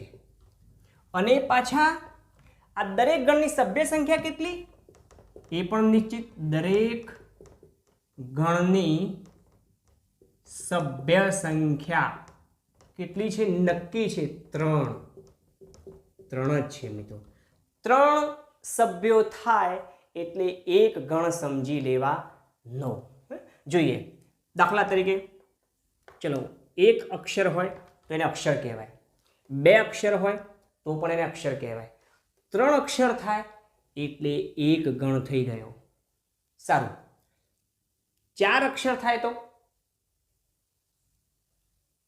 4 અક્ષર, ચલો 25 પૈસા એ પૈસા કહેવાય, 50 પૈસા પૈસા કહેવાય, 75 પૈસા પૈસા કહેવાય, 100 પૈસા થઈ જાય એટલે 1 રૂપિયો થઈ ગયો. પણ ધારો કે 100 પૈસા અને બીજા ઉપર 25 પૈસા, મતલબ 125 પૈસા હોય તો 125 રૂપિયા કહી શકાય નહીં. તો એને રૂપિયામાં કહેવો તો કેથી બોલી શકાય? 1 રૂપિયો અને 25 પૈસા છૂટા બોલી દેવા પડે. એમ અહીંયા 4 અક્ષર થાય તો એક ગણ અને એક સભ્ય, 5 અક્ષર હોય તો એક ગણ 2 સભ્ય થયા, અને 3 થાય તો 2 ગણ થઈ ગયા. 7 હોય તો 3 3 6 1 7 તો 2 ગણ 1 સભ્ય. એવી રીતે મિત્રો ટૂંકમાં 3 અક્ષરે 3 સભ્યએ એક ગણ થઈ જાય. એટલે આપણે કહ્યું અહીંયા કે ગુજરાતી કે સંસ્કૃત ભાષાના વ્યાકરણમાં કુલ 8 ગણ છે અને દરેક ગણની સભ્ય સંખ્યા કેટલી છે? 3 છે. પણ અહીંયા સભ્યો પંક્તિમાં, કાવ્ય પંક્તિમાં સભ્યો કયા હોય? એમાં સ્ત્રી પુરુષો બાળકો ના હોય. એમાં શું હોય? પંક્તિના અક્ષરો મિત્રો. તો અહીંયા આપણે વાત કરી દઈએ, અહીં ગણના સભ્યો એટલે કાવ્ય પંક્તિના અક્ષરો. એ અક્ષરો એ જ એના માટે સભ્યો. તો આપણે આ અક્ષરોના જૂથ પાડવાના છે. અક્ષરોના જૂથ, આ અક્ષરોને 2 જૂથમાં વહેંચી શકાય. એક નાના અક્ષરો અને બીજા મોટા અક્ષરો. નાના અક્ષરોને આપણે કહીએ છીએ લઘુ વર્ણો અને મોટા અક્ષરોને કહીએ છીએ ગુરુ વર્ણો. તો અહીંયા લખીએ, અહીં અક્ષરોની ગણતરી, અહીં અક્ષરોની ગણતરી માટે અક્ષરોનું બંધારણ, મતલબ કે ગણનું બંધારણ એના અક્ષરોથી થાય. એ વાતની પહેલાં લખી દઈએ તો થોડુંક સ્પષ્ટતા સારી થશે. અહીંયા ક્લિયર કરી દઉં. અહીં ગણના સભ્યો એટલે કાવ્ય પંક્તિના અક્ષરો અને ગણનું બંધારણ અક્ષરોની ઓળખથી થાય. ગણનું બંધારણ અક્ષરોની ઓળખથી થાય. અક્ષરોની ઓળખથી થાય એટલે કે કયો અક્ષર નાનો છે, કયો અક્ષર મોટો છે, આવા જૂથ પાડવા પડે. એનું શું કરવું પડે? એનું બંધારણ કરવું પડે. આ ગણનું બંધારણ શા થાય? તો અક્ષરોની ઓળખથી થાય. અને અક્ષરો અહીં બે પ્રકારના, અક્ષરોના અહીં બે જૂથ પાડી શકાય. અક્ષરોના અહીં બે જૂથ પાડી શકાય. સારું, એ બે જૂથ કયા કયા છે? તો એક છે લઘુ વર્ણો, નાના અક્ષરો, અને બીજા છે ગુરુ વર્ણો. તો લઘુ વર્ણો અને ગુરુ વર્ણો જો મિત્રો આપણને ઓળખતા આવડી જાય તો આપણને જૂથ પાડતા આવડી જાય, એનું બંધારણ કરતા આવડી જાય. ને જો બંધારણ કરતા આવડી જાય તો આપણા માટે સાવ ઇઝી થઈ ગયું. અક્ષરમેળ છંદ ઓળખતા આવડી જાય તો આપણે આ લઘુ અને ગુરુ વર્ણ કોને કહેવાય એ શીખવું, એ અભ્યાસ કરવો રહ્યો. અને આપણે હમણાં પ્રસ્તાવનામાં કર્યું એ પ્રમાણે લઘુ અને ગુરુવર્ણ ઓળખવા માટેના 3 નિયમો છે. આ 3 નિયમો જો આપણા કમ્પ્લીટ થાય તો આપણે લઘુ વર્ણ કોને કહેવાય ને ગુરુવર્ણ કોને કહેવાય એની ઓળખ થઈ જાય. તો આવો મિત્રો આપણે લઘુ વર્ણ અને ગુરુવર્ણ માટેના 3 નિયમોનો અભ્યાસ કરીએ. જોઈએ લઘુ વર્ણો કોને ગણવા અને ગુરુવર્ણ કોને ગણવા. આ બંધારણનો જ મુદ્દો આપણો ચાલે છે એટલે બંધારણને ટાઇટલમાં રાખ્યું છે લઘુ વર્ણ અને ગુરુવર્ણની ઓળખ માટેના 3 નિયમો શું છે. તો પહેલી વાત, અહીંયા હું લખું છું લઘુ વર્ણો અને અહીંયા લખું છું ગુરુવર્ણો. સારું, આ લઘુ વર્ણોને લ સંજ્ઞાથી ઓળખાવાય છે, જેને મિત્રો સંકેતમાં આ પ્રમાણેની નિશાની કરીએ છીએ વડે દર્શાવાય. એક્ઝામમાં આ બી એક સવાલ પૂછાય છે કે લઘુ વર્ણને કઈ સંજ્ઞા? તો લ, અને એના માટે સંકેત કયો? તો ચંદ્રાકાર. યાદ કરો આપણે કહ્યું તો વિરામ ચિહ્નોના મુદ્દામાં આ લઘુ વર્ણ અને ગુરુવર્ણનો પરિચય આપ્યો. તો મિત્રો તમને હું ચોક્કસથી કહીશ, કારણ કે તમે મારી સાથે જોડાયા છો ને હું માતૃભાષા સાથે જોડાયો છું. આપણે એકબીજા સાથે જોડાવા માટે માતૃભાષાને આત્મસાત કરી રહ્યા છીએ. એટલે હું તમને હકથી કહી શકીશ, કારણ કે તમે મારા વિદ્યાર્થી મિત્રો છો. આપણે દરેક મુદ્દાઓનો ક્રમશઃ અભ્યાસ કરીશું તો આપણને વર્તમાનનો મુદ્દો પરફેક્ટ સમજાશે. વર્તમાન સમજાય પછી એનાથી આગળ જવાય.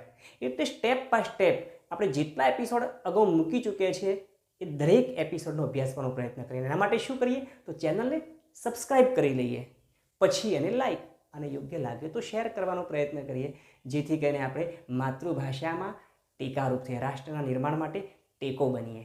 આવો જોઈએ અભ્યાસ કરીએ લઘુવર્ણ અને ગુરુવર્ણનો. જોઈએ મિત્રો, લઘુવર્ણને લ અને સંકેત વડે, એ પ્રમાણે ગુરુવર્ણને ગા સંજ્ઞા વડે દર્શાવાય. ગા સંજ્ઞા, આ લ સંજ્ઞા છે, સંજ્ઞા, અને સંકેતમાં એને આ પ્રમાણે દર્શાવે છે. ગુરુવર્ણને ગા સંજ્ઞા અને સંકેતમાં આવી નિશાની ડેશ વડે દર્શાવાય. સારું, ઓકે મિત્રો, હવે લઘુવર્ણ કોને કહેવાય ને ગુરુવર્ણ કોને કહેવાય? જો આનો ઊંડો અભ્યાસ કરવો હોય તો એના માટે તમારે એકવાર જોડણીનો ભાગ 1 એપિસોડ એનો અભ્યાસ કરવો પડશે. આ જોડણીનો ભાગ તમને 1 એપિસોડ સમજાઈ જશે એટલે ખબર પડશે કે લઘુવર્ણ અને ગુરુવર્ણ શું છે. પણ જે મિત્રો આજે નવા જોડાયા છે એમને થોડી પુનરાવર્તનની વિધિમાં કહી દઉં કે લઘુવર્ણ અને ગુરુવર્ણ માટે શું છે. તો મિત્રો, દરેક વર્ણની ઓળખ શેનાથી થાય છે? એના સ્વરથી થાય છે. અને સ્વરના 2 ભાગ પડે છે, નાના સ્વર અને મોટા સ્વર. નાના સ્વરને કહે છે હસ્વ સ્વર, મોટા સ્વરને કહે છે દીર્ઘ સ્વર. આ સ્વરો 2 પ્રકાર છે. નાના સ્વરથી જે વર્ણ રચાય એ લઘુવર્ણ અને મોટા સ્વરથી જે વર્ણ રચાય એ ગુરુવર્ણ. સારું, તો સ્વરની ઓળખ મેળવવી રહી. તો આપણે 4 પ્રકારના સ્વર એવા છે. સ્વરનો અભ્યાસ કરીએ. પહેલો નિયમ આપણે કયો છે? સ્વરનો. પહેલો સ્વરનો નિયમ. બંને માટે સ્વરનો નિયમ જોઈ લઈએ. સ્વરની, કારણ કે સ્વર અને વ્યંજન જોડાય એટલે વર્ણ રચાય છે. તો મેઇન ઓળખ શેનાથી છે? સ્વરથી. દીકરાનું કે દીકરીનું નામ મમ્મી કે પપ્પાથી ઓળખાય.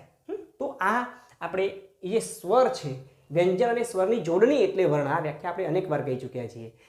તો સ્વરથી એની ઓળખ થાય. તો સ્વર એમાં લઘુ સ્વર હોય એવા કયા સ્વરો છે?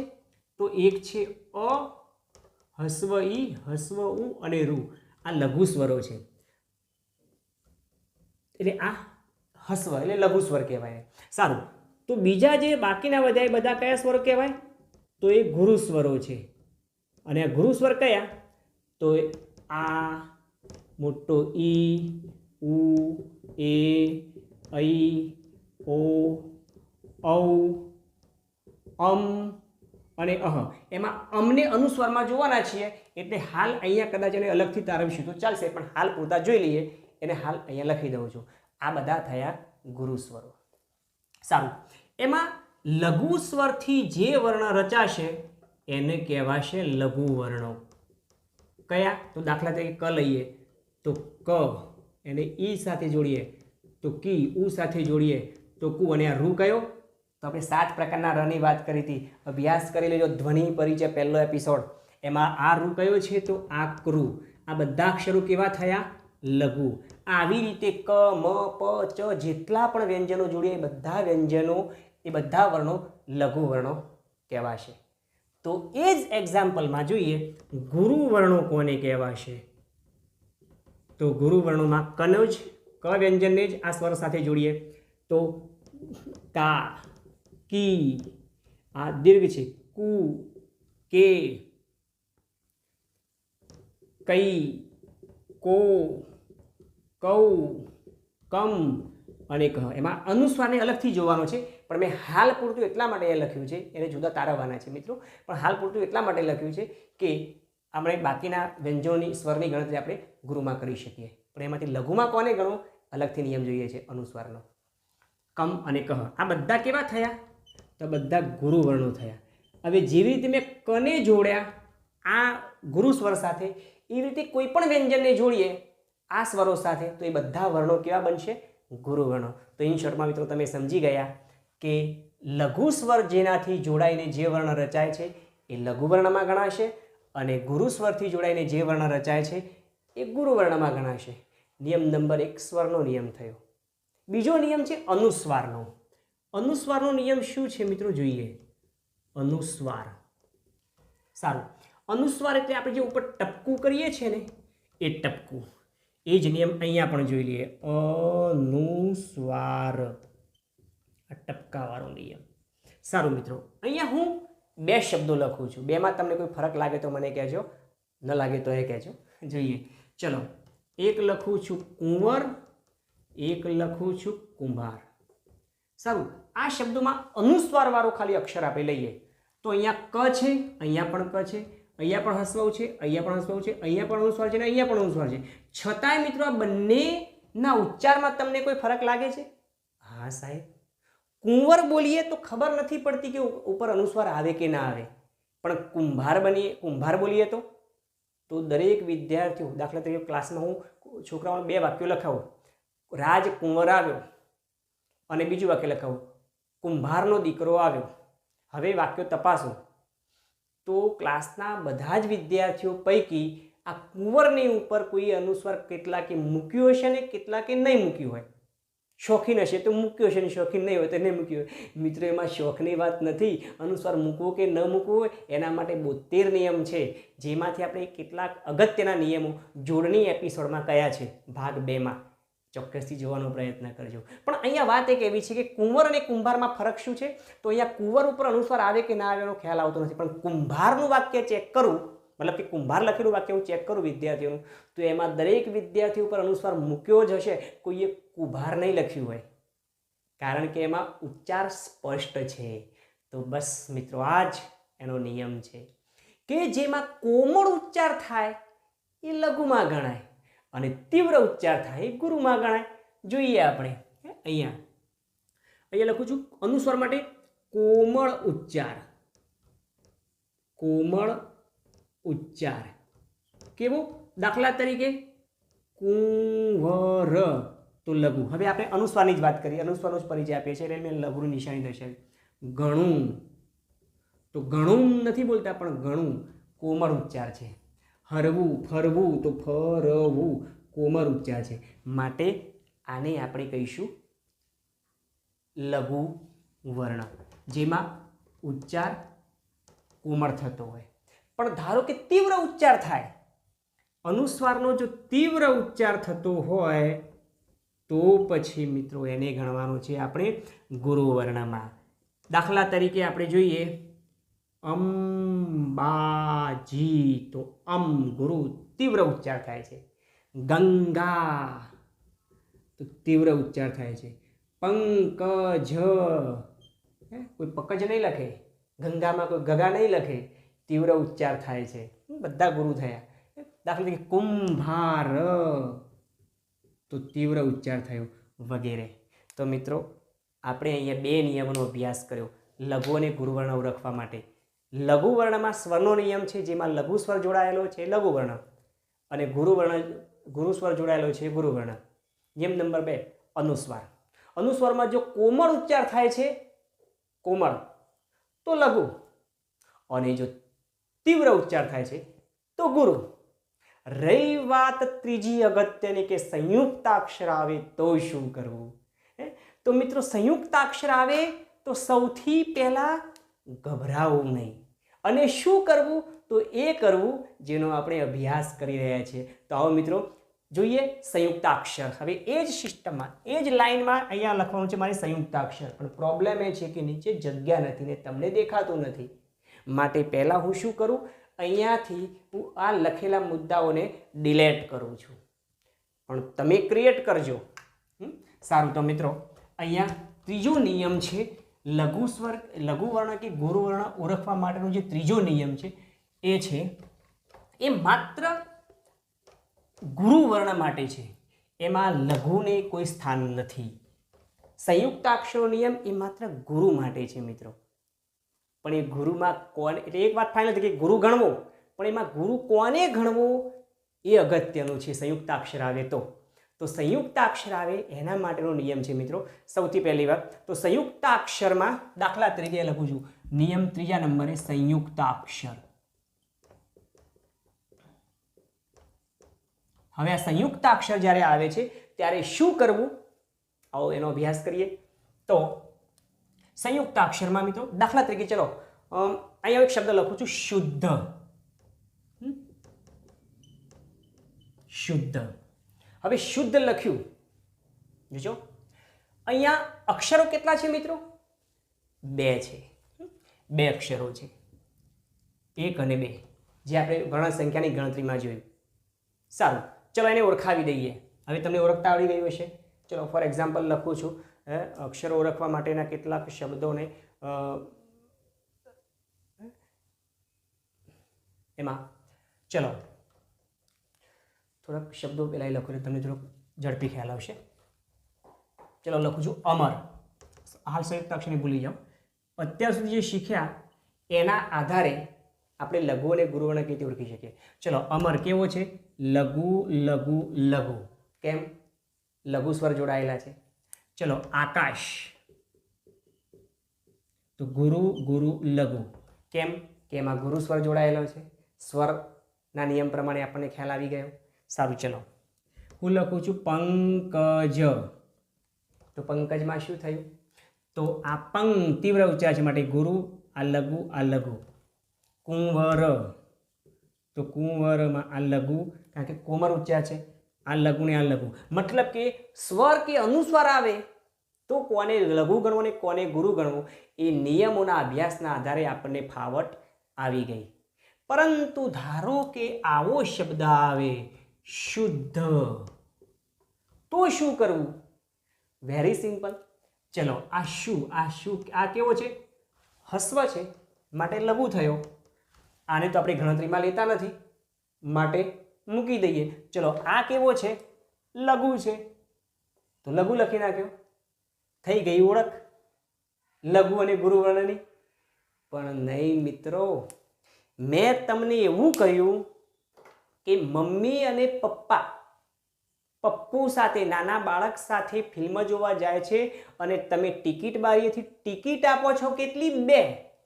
પણ એનો અર્થ એવો નથી કે મમ્મી અને પપ્પા એ નાના પપ્પુને બહાર મૂકી અને ફિલ્મ જોવા જાય. જો એવું થયું તો પછી એ પપ્પુ મમ્મી અને પપ્પા બંનેને વૃદ્ધાશ્રમમાં મૂકી આવશે. એટલે ચેતન રહેજો. આપણે આ પપ્પુની ગણતરી નથી કરતા અને ટિકિટ નથી આપતા, પણ એનું અસ્તિત્વ તો છે મિત્રો. અહીંયા સંયુક્તાક્ષરમાં આને ગણતરીમાં ના લીધો, પણ એનો ઉચ્ચાર તો છે, એનું અસ્તિત્વ તો છે. તો એને ક્યાંક સ્થાન તો આપવું પડે, એનો ક્યાંક તો પરિચય કરાવવો પડે. રેશનિંગમાં ન સહી, આધાર કાર્ડમાં ન સહી, એનું દરેક જગ્યાએનું ક્યાંક તો નામ નિશાન બોલવું જોઈએ. નહીં તો પછી પ્રોબ્લેમ કે જિંદગી પ્રોબ્લેમ જ પ્રોબ્લેમ. ન વિઝાને નીકળે, ન કંકોત્રીમાં નામ આવે, ન ક્યાંય નામ આવે. એટલે એને નામ તો આપવાનું છે, એને સ્થાન બી આપવાનું છે. પણ અહીંયા થશે શું? તો મિત્રો, મમ્મી અને પપ્પા બાળકને લઈને જ્યારે ફિલ્મ જોવા જાય છે ત્યારે એવું થોડું ફરજિયાત છે કે મમ્મીએ જ બાળકને તેડી રાખવું. મમ્મીને જ્યારે થાક લાગે ને ત્યારે એ બાળકને પપ્પાને તેડવા આપી શકાય, અને પપ્પા એને તેડવું પડે જ. તો ભાર કોની પર આવે? પપ્પા ઉપર. મમ્મી પછી હળવી ફૂલ થઈ ગઈ. એવી જ રીતે મિત્રો, અહીંયા જ્યારે આપણે એની ઓળખાણ કરાવી છે લઘુ ગુરુવર્ણમાં, ત્યારે આ સંયુક્તાક્ષર છે. એટલે આ મમ્મી એ તેડેલું બાળક છે અને પપ્પા કેવા છે? લઘુ છે. પરંતુ સંયુક્તાક્ષરનું ઉચ્ચારણ કરતી વખતે, એની ઓળખાણ કરાવતી વખતે એ સંયુક્તાક્ષરની પૂર્વેનો અક્ષર કેવો થશે? ગુરુ થશે. લઘુ હોય તો પણ ગુરુ થશે. કારણ કે બાળકનું વજન કોની પર આવી ગયું? પપ્પા ઉપર. પપ્પા હવે વજનદાર બની ગયા અને મમ્મી હળવી ફૂલ થઈ ગઈ. એટલે આની ગણતરી ભલે ના કરીએ, પણ એના અસ્તિત્વ હોવાના તેનો પરિચય આપવાનો છે. તો આ પરિચય માટે સંયુક્તાક્ષરની પૂર્વેનો અક્ષર એ લઘુ હોય તો પણ ગુરુ ગણવો. હવે આની ગણતરી આમાં ગઈ. હવે આ કેવો છે? અને એ જેવો હોય એ સ્થિતિમાં રાખવો. લઘુ હોય તો લઘુ અને ગુરુ હોય તો ગુરુ. તો નિયમ નંબર 1 ને બરાબર, પોઈન્ટ નંબર 1 ને બરાબર ધ્યાનથી નોંધજો મિત્રો. સંયુક્તાક્ષરની પૂર્વેનો અક્ષર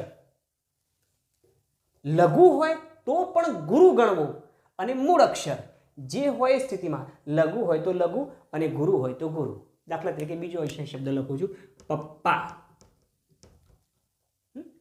તો સંયુક્તાક્ષરની પૂર્વેનો અક્ષર લઘુ છે, પણ છતાં સંયુક્તના લીધે કેવો થઈ જશે? ગુરુ. અને હવે મૂળ અક્ષર લઘુ હોય તો લઘુ અને ગુરુ હોય તો ગુરુ. અહીંયા બંને ગુરુ થયા. કેમ? કારણ કે અહીંયા આ તો ઓલરેડી ગુરુ છે જ, સ્વરના નિયમ પ્રમાણે. સમજી ગયા હશો મિત્રો આપ. હવે એક એક નિયમને એડ કરતા જઈએ છે, ડિલેટ કરવાના નથી. જોઈએ, પપ્પા. તો સંયુક્તાક્ષરની પૂર્વેનો અક્ષર ગુરુ થયો. આ તો ઓલરેડી ગુરુ છે જ. વાત થઈ આપણે આ એક પોઈન્ટની. 3 પોઈન્ટ મેં તમને કહેતા સંયુક્તાક્ષર માટે. તો સંયુક્તાક્ષર માટેનો પહેલો પોઈન્ટ મિત્રો, સ્ક્રીન પર એની વ્યાખ્યા લખાય છે, તમે જોઈ લેજો. સંયુક્તાક્ષરની પૂર્વેનો અક્ષર લઘુ હોય તો પણ ગુરુ ગણવો અને મૂળ અક્ષર જે તે સ્થિતિમાં જ રાખવો. પણ ધારો કે આવું હોય કે સાહેબ આવું લખ્યું હોય તો વાસ્તુ, તો શું કરવું? હા, સંયુક્તાક્ષરની પૂર્વેનો અક્ષર લઘુ હોય તો ગુરુ કરવો. મમ્મી અને પપ્પા પપ્પુને તેડીને જાય છે, એટલે મમ્મીએ પપ્પુને તેડેલું છે, તો પપ્પાની અને પપ્પા ખાલી હતા તો પપ્પુને આપી. પણ ઓલરેડી પપ્પાની જોડે એક બેગ છે જ, એટલું તો વજન છે જ. વળી પાછું પપ્પુનું વજન આવ્યું, બાળકનું વજન આવ્યું. એટલે હવે પપ્પા ડબલ વજનદાર થઈ ગયા અને મમ્મી હળવી ફૂલ થઈ ગઈ. એટલે મિત્રો, અહીંયા સંયુક્તાક્ષરની પૂર્વેનો અક્ષર લઘુ હોય તો આપણે ગુરુ કરીએ છીએ, પણ ઓલરેડી ગુરુ જ હોય તો પછી ડબલ ગુરુ કરવાનો નથી. એ ગુરુ હોય તો ગુરુ જ રહેશે. એની ગણતરી આપણે અગાઉમાં લઈ લીધી. અને મૂળ અક્ષર જે હોય સ્થિતિમાં, લઘુ હોય તો લઘુ, ગુરુ હોય તો ગુરુ. આ કેવો છે? લઘુ. આ સ આમાં જતો રહ્યો અને ઓલરેડીમાં વજન હતું જ. દાખલા તરીકે ચલો, આસ્થા. આસ્થા સંયુક્તાક્ષરની પૂર્વેનો અક્ષર ઓલરેડી ગુરુ છે જ, એટલે ગુરુનો ગુરુ રહેશે. અને હવે આની ગણતરી આમાં થઈ. હવે આ કેવો છે? મૂળ અક્ષર લઘુ હોય તો લઘુ ને ગુરુ હોય તો ગુરુ. આ કેવો છે? ગુરુ, તો ગુરુ રહ્યો. તો મિત્રો, પોઈન્ટ નંબર આપણો બીજો થયો. શું થયો? સંયુક્તાક્ષરની પૂર્વેનો અક્ષર ગુરુ હોય તો ગુરુ જ રહેશે અને મૂળાક્ષર જે તે સ્થિતિમાં જ રહેશે. લઘુ હોય તો લઘુ, ગુરુ હોય તો ગુરુ. Point number 2. પણ ધારો કે ચલો આવું હોય તો કે સાહેબ શ્વાસ, આવું હોય તો જબરો સવાલ લાયા. ઘણી વખતે વિદ્યાર્થી મિત્રોમાં એવું થઈ જાય કે ઘણા છોકરાઓને એક્ઝામ્પલ આપો. એકવાર મેં ક્લાસમાં એક્ઝામ્પલ આપી કે મિત્રો સાચી ભાઈબંધી કોને કહેવાય, સાચી ભાઈબંધી કોને કહેવાય? કે સાહેબ કૃષ્ણ અને સુદામાની. મેં કીધું નવું એક્ઝામ્પલ આપવું હોય તો કે સાહેબ કોને કહેવાય? મેં કીધું સાચી મિત્રતા ઢેફા અને પાંદડાની કહેવાય. માટીનું ઢેફું અને પાંદડું. કે સાહેબ કેવી રીતે? કે જો ભાઈ વરસાદ આવે તો ઢેફા ઉપર પાંદડું બેસી જાય એટલે ઓગળે નહીં, અને વાવાઝોડું આવે તો પાંદડા ઉપર ઢેફું બેસી જાય એટલે ઉડે નહીં. આને ભાઈબંધી કહેવાય. એક છોકરો કે સાહેબ બંને જોડે આવે તો? મેં કીધું હોત તારી. તો આવું ઘણી વખત વિદ્યાર્થી મિત્રો જ્યારે સવાલ મૂકી દે ત્યારે આપણે ક્યારેક મૂંઝવણમાં મુકાઈ જઈએ, ન મુકાય. એટલા માટે આવો અભ્યાસ કરી લઈએ મિત્રો કે જો શ્વાસથી અહીંથી જ શરૂઆત થાય કે સાહેબ તમે કહ્યું કે સંયુક્તાક્ષરની પૂર્વેનો અક્ષર ગુરુ કરવો. હવે આ તો સંયુક્તાક્ષર છે ને આગળ કોઈ અક્ષર જ નથી, તો અમારે શું કરવું? તો સૌથી પહેલાં ગભરાવું નહીં, અને નિયમ મુજબ ટપાલી મિત્રો આવે ને, ટપાલી જ્યારે ટપાલી આવે ઘરે ટપાલ આપવા. હવે જો ઘર ખુલ્લું હોય તો હાથો હાથ આપી જાય. ધારો કે ખુલ્લું ન હોય તો શું કરે? તો એ ટપાલને બારણા નીચેથી સરકાઈને અંદર મૂકી દે. એનું કામ શું છે? એ ટપાલને પહોંચાડવાનું. પછી એ ટપાલમાં શું લખ્યું છે? સારા સમાચાર હોય તો પેડા ખવાય ના ઊભો રહે, અને માઠા સમાચાર હોય તો રોવાય ના ઊભો રહે. ટપાલનું કામ માત્ર ટપાલ પહોંચાડવાનું છે. એમ આપણે નિયમ પ્રમાણે શું કરવાનું છે? આ સંયુક્તાક્ષરનું વજનનું પોટલું આગળ મૂકી દેવાનું. હવે જો અક્ષર હોય તો ઠીક છે, લઘુ હોય તો ગુરુ કરવાનું, ગુરુ હોય તો ગુરુ જ રહેશે, અને અક્ષર ના જ હોય તો એનું વજન ત્યાં મૂકી દેવાનું. પછી મૂળ અક્ષર હોય ત્યાંથી શરૂ કરવાનો. તો જોઈએ સંયુક્તાક્ષરની પૂર્ણ અક્ષર કોઈ અક્ષર નથી, તો આની ગણતરી આગળ જતી રહી. હવે આ વા શું છે? ગુરુ છે, તો એ ગુરુ રહ્યો. અને આ શું છે? લઘુ, લઘુ રહ્યો. આ સ આગળ જતો રહ્યો. વેરી સિમ્પલ મિત્રો. પણ ધારો કે દાખલા તરીકે આવું હોય તો સ્વચ્છ ભારત અભિયાનમાં સ્વચ્છ શબ્દ આવે તો બસ એ જ રીતે ચલો આ સંયુક્તાક્ષરની પૂર્વેનો અક્ષર ગુરુ થઈ જાય, પણ એ છે નહીં તો સ આગળ જતો રહ્યો એટલે આ કેવો થયો? લઘુ. પણ એક નજર પાછળ કરીએ, અહીંયા સંયુક્તાક્ષર છે તો સંયુક્તાક્ષરની પૂર્વેનો અક્ષર કેવો થઈ જશે? ગુરુ થઈ જશે. અને આ મૂળ અક્ષર કેવો છે? લઘુ હોય તો લઘુ ને ગુરુ હોય તો ગુરુ. તો જોઈ શકો છો કે સાહેબ અહીંયા સ્વચ્છ બે સંયુક્તાક્ષર છે તો એકને ગુરુ કર્યો ને એકને લઘુ કેમ કર્યો સાહેબ? બસ મિત્રો આ જ એની વિશેષતા છે કે આ ગુરુ કેમ થયો? આ સંયુક્તાક્ષરના લીધે આ ગુરુ થયું, કારણ કે આનું તો વજન આગળ જતું રહ્યું. હવે આ જે વ છે એ લઘુ છે, પણ આ સંયુક્તાક્ષરને લીધે આ ગુરુ થયો. અને હવે આ જે છે એ છ લઘુ છે તો એ લઘુ જ રાખ્યો. તો મિત્રો આ પ્રમાણે સ્ટેપ નંબર 2 ની વાત કરીએ આપણે. અને હવે સ્ટેપ નંબર 3 ની વાત કરીએ. એટલે ફરી યાદ કરાવી દઉં કે આ નિયમમાં બીજી તાજું કરી દો કે સંયુક્તાક્ષરની પૂર્વેનો અક્ષર જો ગુરુ હોય તો ગુરુ જ રહેશે, અને મૂળ અક્ષર લઘુ હોય તો લઘુ, ગુરુ હોય તો ગુરુ. સારું મિત્રો, ત્યાર પછી વાત કરું 3જા નંબરના સ્ટેપની. જો કેટલાક શબ્દો લખું છું. સમક્ષ, યજ્ઞ, પવિત્ર, દરિદ્ર શબ્દો લખ્યા મેં. સારું, જોઈએ આપણે કે આ કેવા છે? લઘુ, લઘુ, લઘુ. આ કેવો છે? લઘુ, લઘુ. આ કેવો છે? લઘુ, લઘુ અને લઘુ. આ કેવો છે? લઘુ. આ પણ લઘુ થયો, રી હસવાઈ છે. આ લઘુ થયો. લખી નાખ્યું આપણે, પરિચય આપી દીધો. પણ મિત્રો પ્રોબ્લેમ થાય. ન થાય એટલા માટે શું કરવું? ચલો હું થોડી લખવાની પદ્ધતિ બદલું છું. આ સમક્ષને હું આમ લખું, સમક્ષ લખી શકાય. યાદ કરી લો વર્ણ પરિચય. મેં વર્ણમાં પરિચય આપ્યો હતો કે સંયુક્તાક્ષરો. અક્ષર શેનાથી બન્યો છે? ક અને શનું જોડાણ છે તો સંયુક્તાક્ષર થઈ ગયો. તો સંયુક્તાક્ષર થઈ ગયો તો એની પૂર્વેનો અક્ષર કેવો થાય? ગુરુ, નિયમ પ્રમાણે. તો અહીંયા શું થશે? ગુરુ થશે. સમક્ષ આ લઘુ રહ્યો, અક્ષર લઘુ, પણ આ સંયુક્તાક્ષર રીતે આ ઓલરેડી ગુરુ થઈ ગયો. ચલો યજ્ઞમાં યજ્ઞ આમ લખતા ને આપણે, યજ્ઞ, યજ્ઞ. તો યજ્ઞની અંદર જમે તમને કહ્યું યજ્ઞ, તો યજ્ઞમાં આ સંયુક્તાક્ષર છે એની આગળનો પૂર્વ ગુરુ થયો, આ લઘુ રહ્યો. જ અને જનું જોડાણ છે, તો આ ગુરુ આ લઘુ થયું. કેમ? સંયુક્તાક્ષરને લીધે. તો આ સંયુક્તાક્ષર હોવાથી ગુરુ થશે. આ સંયુક્તાક્ષર છે, આ સંયુક્તાક્ષર છે. ચલો પવિત્ર નામ લખી શકાય. પવિત્ર તો અને રનું જોડાણ છે, તો આ સંયુક્ત થયું, માટે આગળનો અક્ષર કેવો થયો? ગુરુ. તો આ ગુરુ થયો. આ સંયુક્તાક્ષરને લીધે આ ગુરુ થયો. ચલો દરિદ્ર. દરિદ્ર, દ અને રનું જોડાણ છે, આ સંયુક્તાક્ષરો છે, તો સંયુક્તાક્ષર થયો, માટે આ પણ કેવો થશે? ગુરુ. તો અહીંયા ગુરુ થયો. તો મિત્રો આ પોઈન્ટ નંબર 3 ને બરાબર ધ્યાનમાં લેજો કે દેખીતી રીતે લાગતા ક્ષ, જ્ઞ, ત્ર, દ્ર અને બીજા અગાઉ આપણે જોઈ ચૂક્યા છીએ એવા સંયુક્તાક્ષરો લાગતા હોય એકાક્ષરી પણ હોય સંયુક્તાક્ષરો. એટલે ખાસ ધ્યાન આપવું કે આવા પ્રકારના સંયુક્તાક્ષરની પૂર્વેનો અક્ષર પણ આ નિયમની જેમ ગુરુ બને અને મૂળ અક્ષર જે સ્થિતિમાં હોય એ સ્થિતિમાં જ રહેશે. તો આ થઈ વાત મિત્રો આપણે સંયુક્તાક્ષરનો નિયમ ક્યાં અને કેવી રીતે લગાવી શકાય. અને આ સંયુક્તાક્ષરના નિયમો જો આપણા કમ્પ્લીટ થઈ ગયા તો સમજી લો કે આપણે અક્ષરોની ઓળખ કરતા ફાવી ગયા. આ વાત કરી મિત્રો આપણે લઘુ અને ગુરુ વર્ણની ઓળખ સ્વરના નિયમથી, અનુસ્વારના નિયમથી અને સંયુક્તાક્ષરથી. પરંતુ આ જે વાત થઈ એના પછી માહિતી આપણે આ પ્રસ્તાવના કરી છંદની, પરંતુ ત્યાર પછી આપણે 3 કોષ્ટક જોવાના છે. આ 3 કોષ્ટકમાં એક કોષ્ટક નંબર 1 જેનું નામ છે ગણ રચના, કોષ્ટક નંબર 2 જેનું નામ છે અક્ષરમેળ છંદો. અક્ષરમેળ છંદો કે કયા કયા ને કેટલા છે, એને ઓળખવા માટે એનું ગણબંધારણ શું છે, એની યતિ કેટલા અક્ષરે આવે છે, આ બધા સવાલો એક્ઝામમાં પણ આવે છે. એટલે એને ફોર્મેટ વાઇઝ મતલબ કે એને ફરમા વાઇઝ કેવી રીતે રજૂ કરી શકાય એ કોષ્ટક નંબર 2માં જોવાનું છે. કોષ્ટક નંબર 3માં માત્રામેળ છંદો, એમાં કયા છંદની કેટલી માત્રા છે, કયા છંદે યતિ આવે, આ બધી જ બાબતોનો અભ્યાસ આપણે માત્રામેળ છંદના 3જા નંબરના કોષ્ટકમાં કરવાનો છે.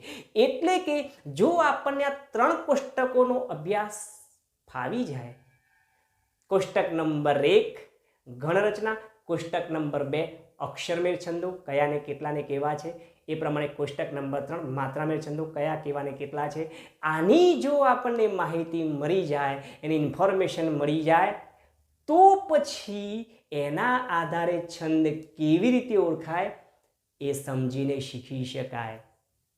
તો આપ આતુર હશો કે સાહેબ અમને છંદ ઓળખવા માટે આ 3 કોષ્ટકો જલ્દીથી એનો અભ્યાસ કરાવો. અમે ખૂબ આતુર છીએ આ વાત માટે. તો મિત્રો આ 3 કોષ્ટકો, કોષ્ટક નંબર 1, કોષ્ટક નંબર 2 અને કોષ્ટક નંબર 3, એમાં શું ઇન્ફોર્મેશન છે, શું માહિતી છે કે જેના આધારે આપણે છંદ ઓળખાવી શકીએ, આ બધી જ બાબતો શું છે એનો અભ્યાસ કરવા માટે જોતા રહો મારી સાથે ગુજરાતી વ્યાકરણ એ નેક્સ્ટ એપિસોડ. મળીએ આવતા અંકે. ત્યાં સુધી બધા જ મિત્રોને ફરી એકવાર પ્રણામ. અને હા, જે મિત્રોએ હજુ સુધી ચેનલને સબસ્ક્રાઈબ નથી કરી એ ચોક્કસથી પહેલાં સબસ્ક્રાઈબ કરી લો. જો ગમે તો લાઈક અને રાષ્ટ્રના નિર્માણ માટે એને ચોક્કસથી શેર કરવાનો પ્રયત્ન કરીએ. આપણા પ્રતિભાવો કોમેન્ટ બોક્સમાં જણાવતા રહો. અને જો આ પ્રસ્તુત વિડીયોની PDF મેળવવા ઈચ્છતા હો તો આપેલ WhatsApp નંબરનો ઉપયોગ કરી શકો છો, અનુકૂળતા મુજબ કોલ કરી શકો છો. અને એકબીજા સાથે જ્યારે હરતા મળતા રહીએ ત્યારે પ્રણામ કરતા રહીએ. આનંદમય, મંગળમય અને ખુશમય રહીએ એવી પ્રાર્થના સાથે ફરી એકવાર પ્રણામ.